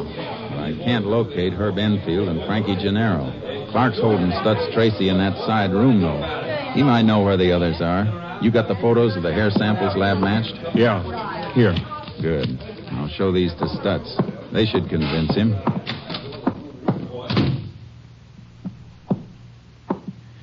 He say anything yet, Clark? Jace, not a buzz. I'm not gonna say anything either. Stutz, I got something to show you. Ever seen anything like this before? Take a look at this photograph. What is it? Just a couple of hairs. One on the left came from your hat. We borrowed it last night. What's the idea? And the hair on the right is just like it. Exactly like it. That came from a bloody wrench we found beside the body of Joe Powell. Powell hit you with that wrench, Stutz, and then you killed him. I was never even near him. That hair and the scar on your head proves you were. Yeah, but I didn't kill him. You were there. You know who did. I was knocked out. I didn't see who was... Come on, Stutz. Who was with you? Herb Enfield and Frankie Gennaro. Yeah. Oh, he'll kill me. He's gonna kill me. Gennaro's the boss, then? Yeah. He's got a hideout someplace. Where is it? No, he'll kill me. I said, where is it? You gotta protect me. There's a cabin up past the Red Cedars, other side of the oil field. That's where he's been living. You'll have a clear view of the road up there, Jace. We won't use the road. We'll ride up from behind. Is Enfield there, too? Yeah. Yeah, they're always together. Jace, they might not even know we moved in on the town. They'll know soon.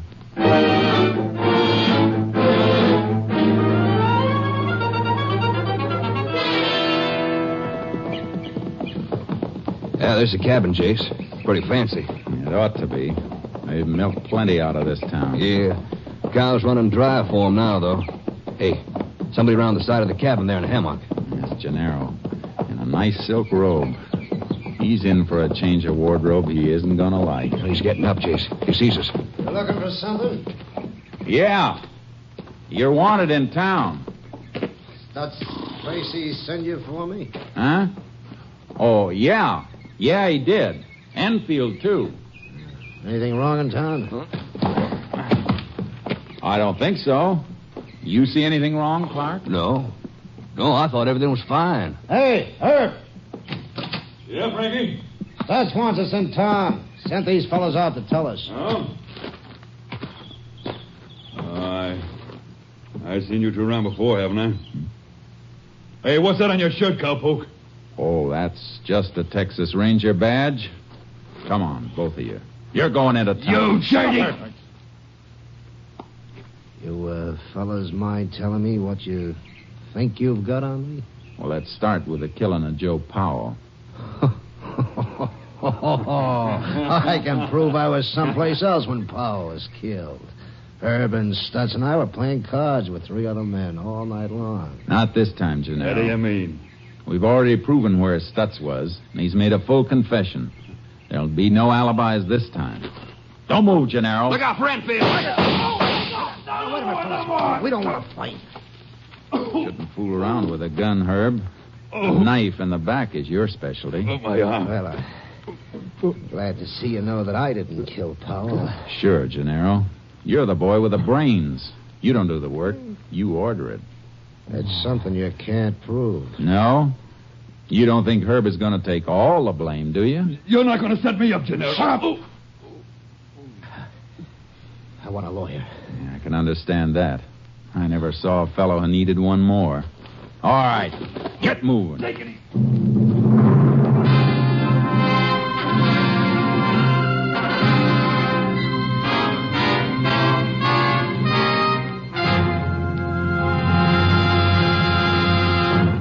Frankie Gennaro and Herb Enfield were sentenced to life terms at Huntsville. Stutz Tracy was given 50 years, and lesser offenders in the Kilman cleanup were given sentences of from 1 to 5 years. Those who were released without being charged left the town of Kilman quickly and quietly.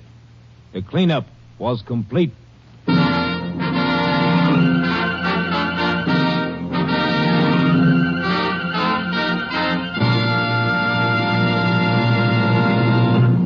And now, here again is the star of our show, Joel McCrea.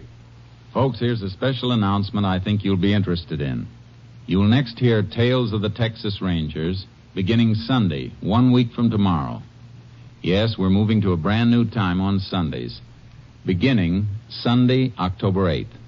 I hope you'll make it a point to hear us at our new time, beginning in just 8 days. Good night, folks. See you next Sunday. A week from Sunday, Joel McCrea in another authentic reenactment of a case from the files of the Texas Rangers.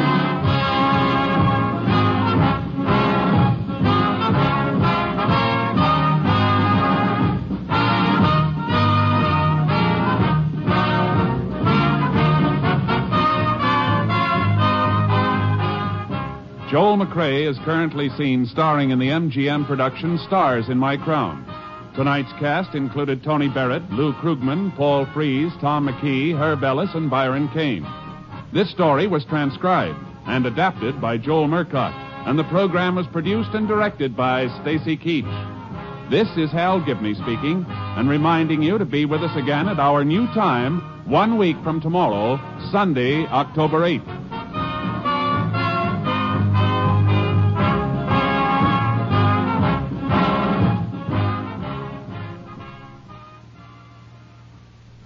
Three chimes mean good times on NBC.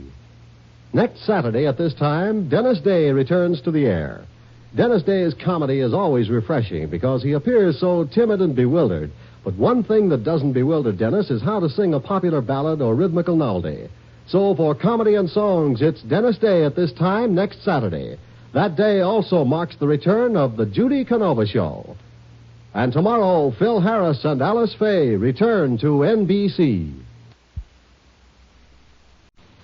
Transcribed. Presenting Joel McCrea as Jace Pearson in Tales of the Texas Rangers.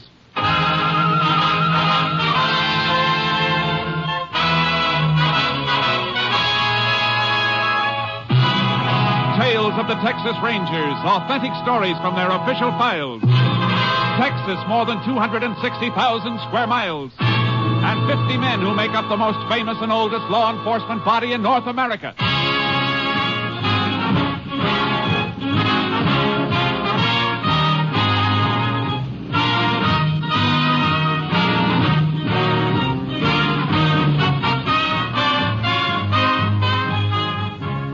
From the files of the Texas Rangers come these stories based on fact. Only names, dates, and places are fictitious for obvious reasons. The events themselves are a matter of record.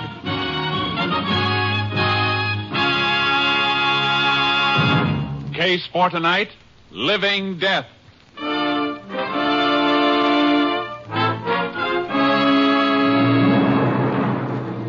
It is 2 a.m. on the morning of October 3rd, 1948.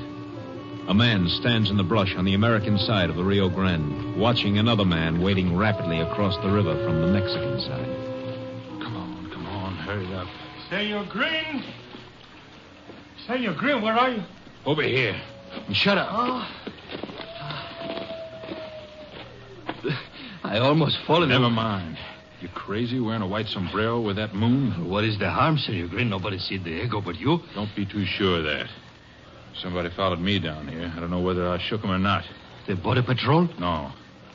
Hijacker, maybe. You got the package? Oh, see, right here. 20 ounces. Okay, here's your money. 200 an ounce. $4,000. Oh, gracias. Will be another shipment next week. Yeah, I know. I'll meet you here again on the 12th, same time, and be a little more... You all right, amigo?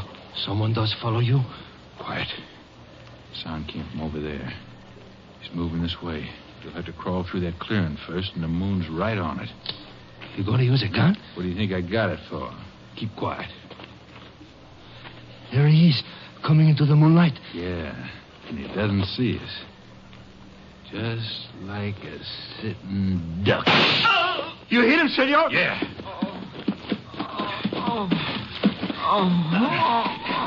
But it looks like I didn't hit him good enough. Yeah, that's better. Grab his leg. Senor, Grab his leg and get him out of this clearing into the brush. The longer it takes to find him, the better. Senor Green, we shouldn't have met this place again. It will not be safe. All right, drop him here. No, we can't use this place again. It'll be too high. I must get back across the river. Where do we meet next time? Next time, use our old crossing, near Lajitas. I'll get lost. Fast!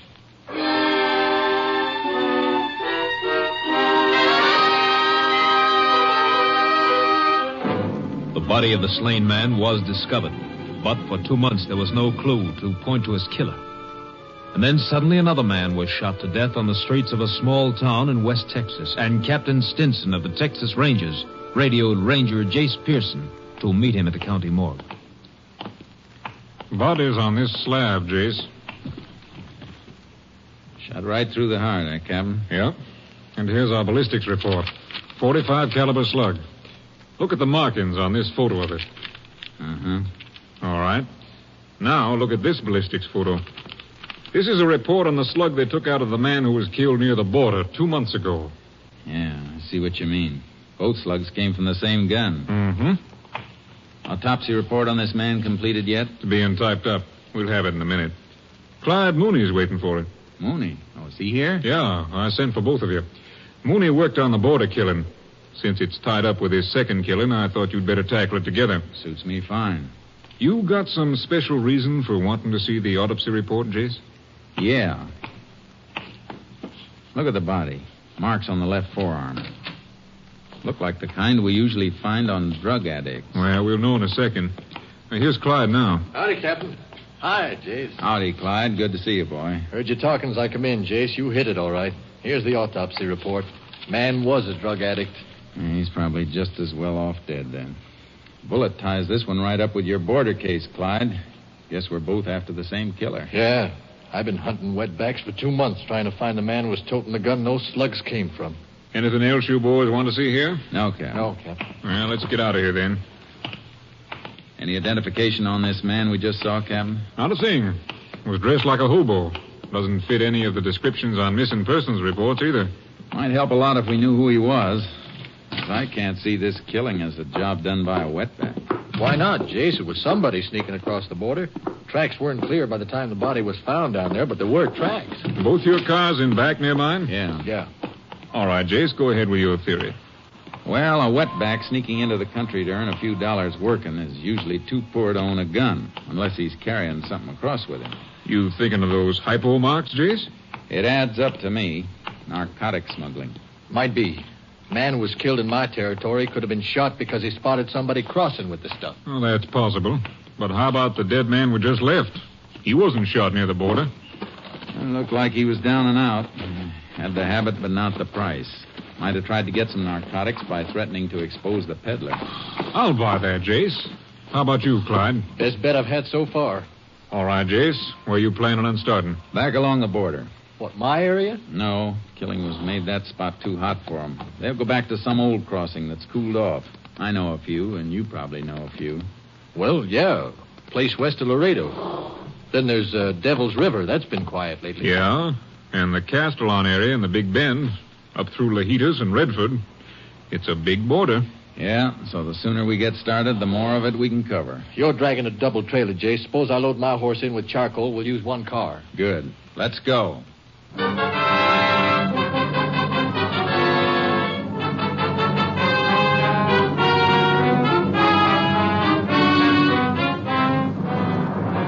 Mooney and I covered the old smuggler crossings one by one. But weeks passed, and we hadn't found anything by the time we reached the Big Bend. We were riding the river near Lajitas. Getting kind of late, Jace. We ought to make camp, turn in. Yeah, might as well quit this spot tomorrow. Move on toward Redford. There's a good campsite ahead. Clearing near that clump of honey mesquite. You've got eyes like a cat. We can make radio contact when we get back to the car tomorrow. Captain may have something for us. Yeah. What was it he said he'd check on? Narcotic possession cases. Trying to pin down areas where the drug traffic seems to be the heaviest. Man who's smuggling narcotics must be picking up for a central distributor. Well, it could be just a small operator. No, small operators' business wouldn't warrant the risk of crossing the border. Whoever makes the pickup is working for a boss. Well, why couldn't he be the distributor making his own pickup? Oh, big boy'd play it safe. Stick somebody else's neck out, not his own. Here we are. Ooh, charcoal. Ooh, boy. You want to get the bedrolls off, Jace? I'll strike a fire, get some chuck cooking. No, let's skip the fire and eat cold. Why? We're moving out of here tomorrow. I'd like to watch one more night.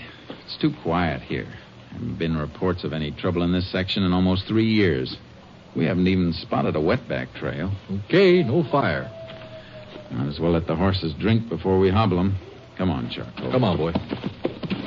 I want to rub Charcoal's legs down tonight. Leche Guilla's been cutting him up. Yeah, I got a few nasty scratches myself. Attaboy. Drink up. You looking for something over there, Jace? Yeah. Let the horses go for a second. Come here, bring a flashlight. What is it? Slight depressions in this mud bank. Just barely saw them. Flash the light. Yeah. They were tracks, all right. Not much left, though. Something else here. Piece of paper half buried. Must have been stepped on. Brown. Looks like that brown stickum paper they use to seal packages. No. This is the kind of paper a bank uses to wrap money. Look. Traces of blue on here from an inkstand. Yeah, can you read it? No. Maybe the lab at Austin can. Anybody who tore a band from a packet of money in this spot must have been counting it. Yeah. This isn't exactly a business neighborhood. Let's stake out, boy. We found some kind of a crossing, and it may be the one we're looking for.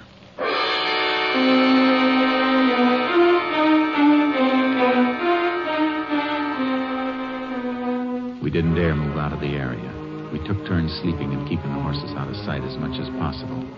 At night, we crept out along the river, moving slowly under cover.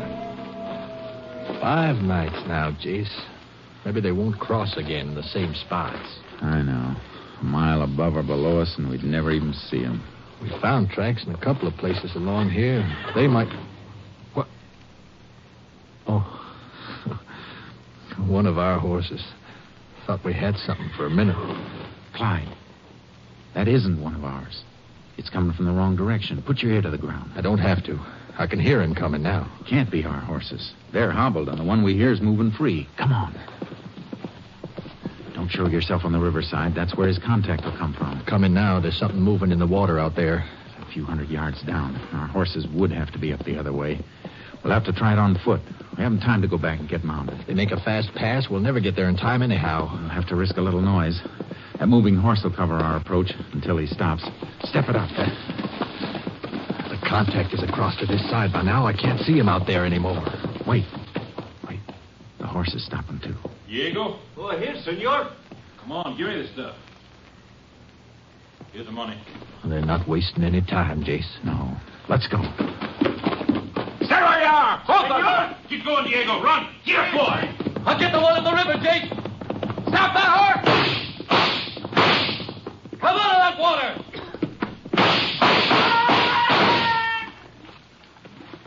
You get him, Clyde?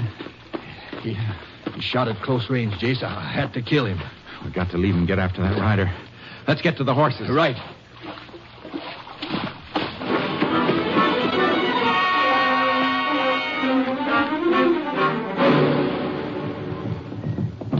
Only we've been 50 yards closer to him back there, Jace. He went over the ridge up ahead. We can pick up his trail up there. I could swear I hit him when I fired. I hope you did. Narcotic traffic's the filthiest thing on earth. Oh, here's the ridge, Jace. Whoa, boy. Whoa, Charcoal. Boy. Yeah. Look where we have to track. Mesquite and greasewood. The ground as hard as rock. Won't be much of a trail here, Jace. It'll take us hours to cut back and forth looking for soft spots. Yeah, no time for that. Get off. Yeah. It's going to be too bad if I didn't hit him. A blood trail's our only chance. Yeah. They'll find another contact for narcotics across the border. Sure they will. Unless we get to the man we're after. He's the only one who can lead us to the ring on this side of the border. And we've got to get to him before he gets rid of that package.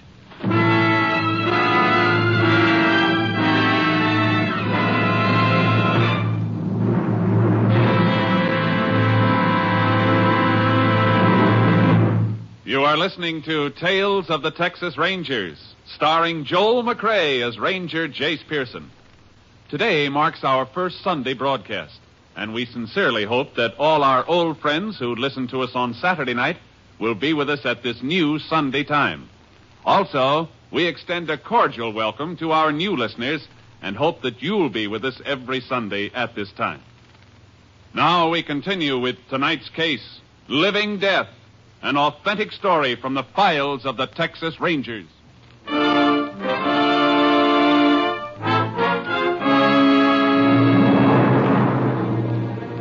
We combed the ground for a blood trail, and we found it. Not much, but enough to follow. It led through the mesquite and greasewood, but the rider knew the country. He'd been weaving through the roughest spots. He's a smart one, Jace. Yeah, slowing us down all the way. Got a good hour on us by now.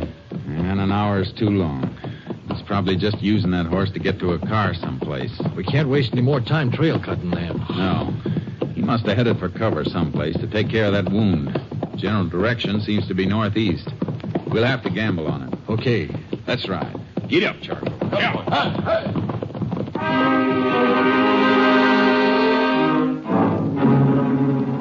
After 2 miles, we reached a road and picked up the trail again.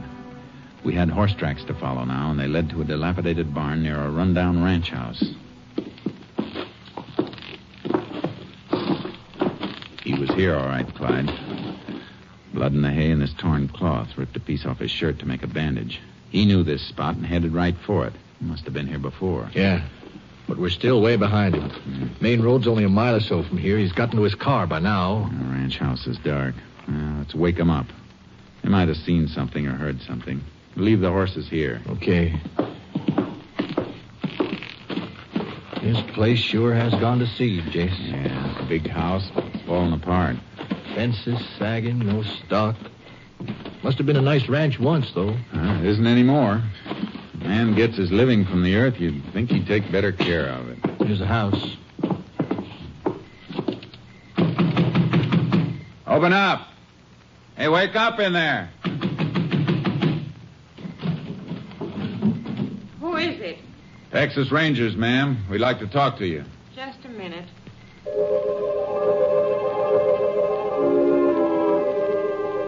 was an electric power line to the house, but when she opened the door, she was carrying a candle. The inside of the house was almost barren. What do you want? We're looking for a rider. Came through here tonight. He stopped in your barn. You see or hear anything? No, I didn't. You rent out a horse to anybody? A horse? Range, if I had a horse, I'd have sold him for food for my kids.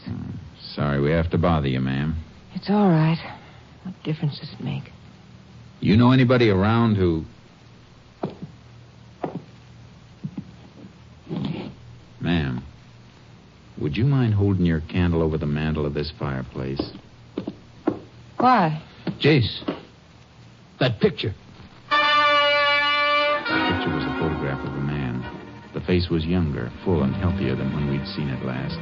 But there was no doubt about who it had been. Jace, that's a picture of the man we saw with the cap, the body in the morgue. Oh, no. Take it easy, ma'am. Take it easy. Ma'am, I'm sorry. When? When did you see him? Oh, he can't be dead. He can't be. I'm afraid he is, ma'am. And you'll help us a lot if you'll tell us who he was. Jack Prentice. My husband. Oh, my poor kid. Oh, why didn't you report him missing? Because he left me 2 years ago. He'd sold and lost everything we owned. He was sick, half crazy, acting like a madman. I don't know why I didn't do anything. He'd never been like that before. Got any idea at all what started it? A friend of his. Jack was all right. He was a good husband and father till he took up with Virgil Green. Then he spent more time with him than he did with us. He must have been gambling or something. We had a good place here. Then it was all gone. This isn't going to be easy to take, ma'am. Your husband wasn't a gambler. He was a drug addict. Oh, why didn't he tell me? I begged him to go to a doctor, but he wouldn't. When did you see him last? I told you 2 years ago. When Virgil Green left him, Jack left right after him. You seen this Virgil Green since then? No. You know where Green went after he left here? No, but it must have been Chino. I got a couple of letters from Jack, came from there. And then he stopped writing. Not even a word to his kid. Ma'am, I hate to leave you like this, but we'll see if we can get you some help later on. Nothing can help anymore. Not for me. But I'd beg for my kid. You won't have to. You'll hear from us. Come on, Clyde.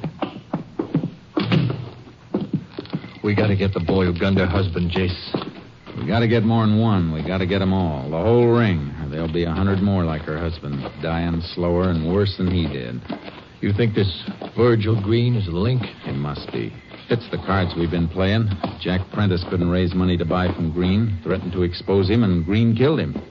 Then he killed the man near the border, too. Gotta try to pick up Green at Chino.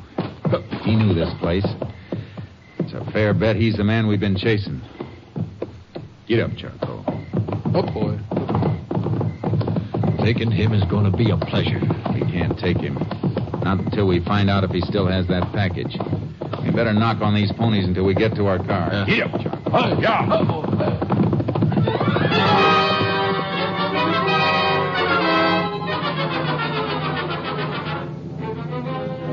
got to the car, but before we headed for Chino, I put in a phone call to Captain Stinson. All right, Jace. I'll have a ranger plane pick up that bank wrapper and send it to the lab. It may be a bank in Chino. Well, that fits with a few other things. My checkup shows a heavy drug traffic in and around the Chino area. And the town where Prentice was killed is only 60 miles from Chino. Good. That narrows it down. See if you can dig up a Chino address on Virgil Green while we're driving up there. He's only 2 hours ahead of us. If we can burn up road, we may reach there almost as soon as he does. Let you know by radio, Jace. I'll head for Chino myself. Thanks, Captain. We'll see you there.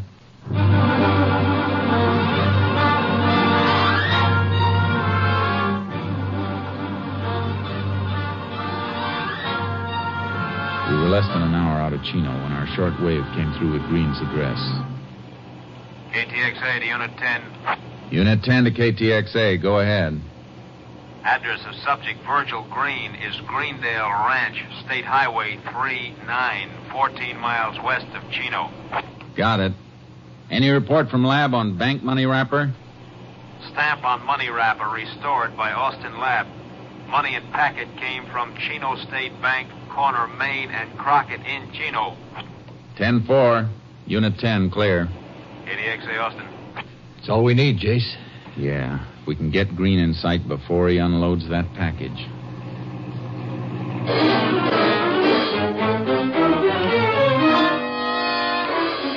It was dark when we reached the Greendale Ranch outside of Chino. We'd made up time on Green's head start because we saw a car and horse trailer pull into the ranch just ahead of us. A man got out of the car and limped up to the house, and he was carrying a package. Walks like a man's been shot in the leg, Jace. Yeah. Don't turn in after him. Go on past the ranch. Okay. Where do you want to stop? Where we can watch the house and keep the car shielded. Well, there was some heavy brush on the other side of the road just across from Green's place. All right. Turn around and go back. We'll keep an eye on him from there.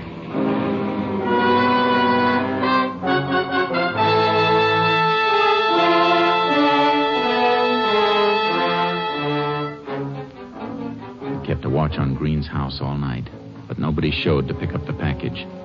The next morning, Green came out and got into his car. We followed him into Chino.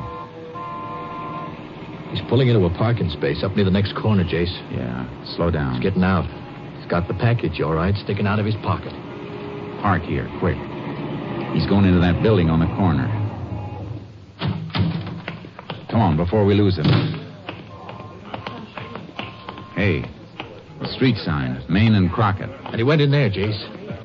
Chino State Bank. That's where the money wrapper came from. Don't go in. Just walk around the corner. We can look through the bank windows.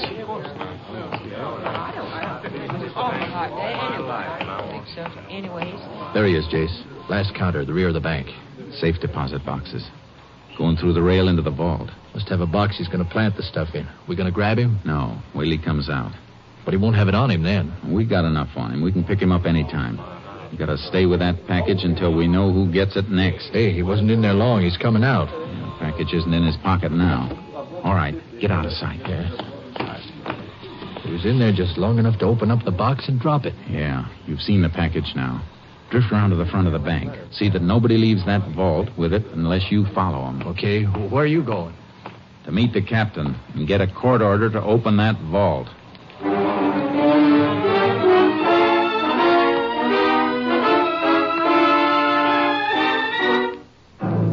We got the order.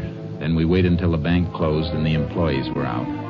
We got the president of the bank at his home and took him back to open the vault. Narcotics, most distressing, gentlemen. Oh, come in, please. All right. Which box is Green's? 421, right here. Want to open it for us? Why, of course. Say. It's empty. Now, couldn't you have made a mistake, Ranger? No. Clyde, are you sure that package wasn't taken out? Positive, Jace. I watched every single person went in or out till the bank closed. Our order covers the rest of these boxes, doesn't it, Captain? Yes. All right. Let's open them all.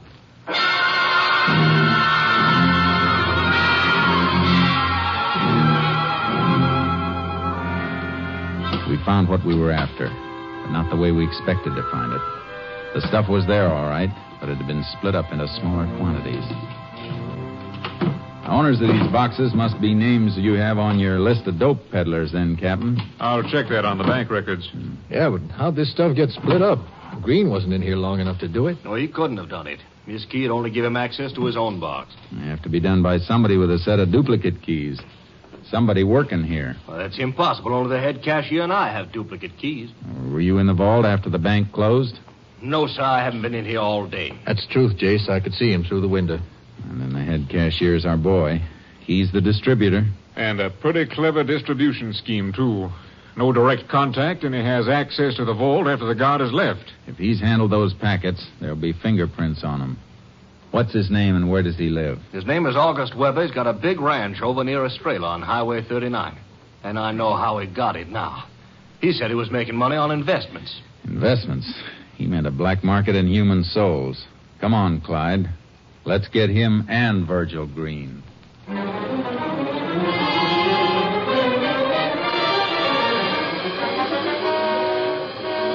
found the house, an elaborate building on a fine ranch. There was another car in the driveway when we pulled up.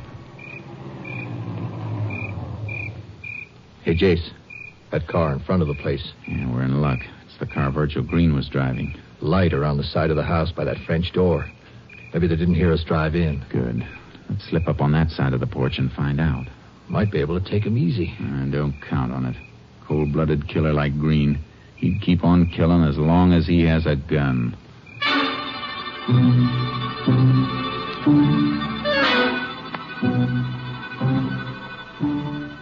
We slipped up to the French door.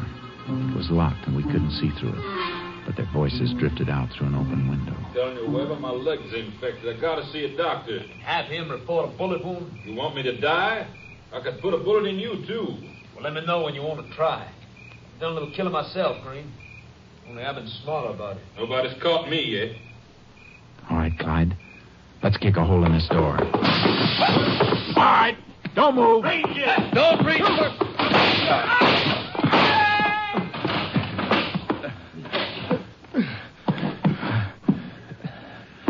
Clyde, you hurt bad? My side. You're hit too, Jace. Blood on your head. Yeah, just a nick. Come on. I'll get you to a hospital. How about them? Leave them for the coroner. They're both dead.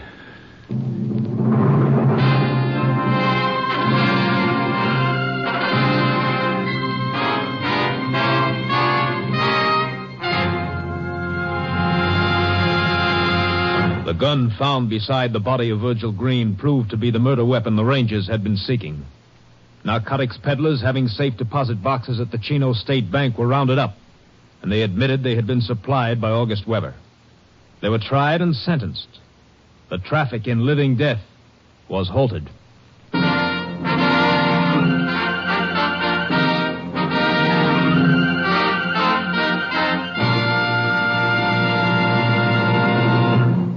And here again is the star of our show, Joel McCrea. A friend of mine returned recently from a visit to Texas. While he was there, he'd seen a Texas Ranger, and he asked his host, a rancher, what the requirements were for a man who wanted to be a ranger. The host looked thoughtful for a moment and said, well, I'd say if a man could ride like a Mexican, trail like an Indian, shoot like a Tennessean, and fight like the devil, he might have a chance to get in. Well, I hope you'll be with us again next week. Same time, same station. Good night. Next week, Joel McCrea in another authentic reenactment of a case from the files of the Texas Rangers.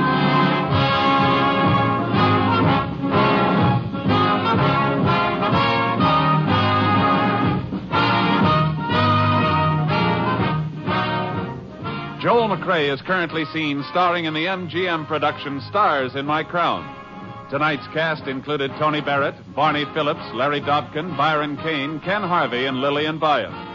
This story was transcribed and adapted by Joel Murcott, and the program was produced and directed by Stacy Keach. This is Hal Gibney speaking.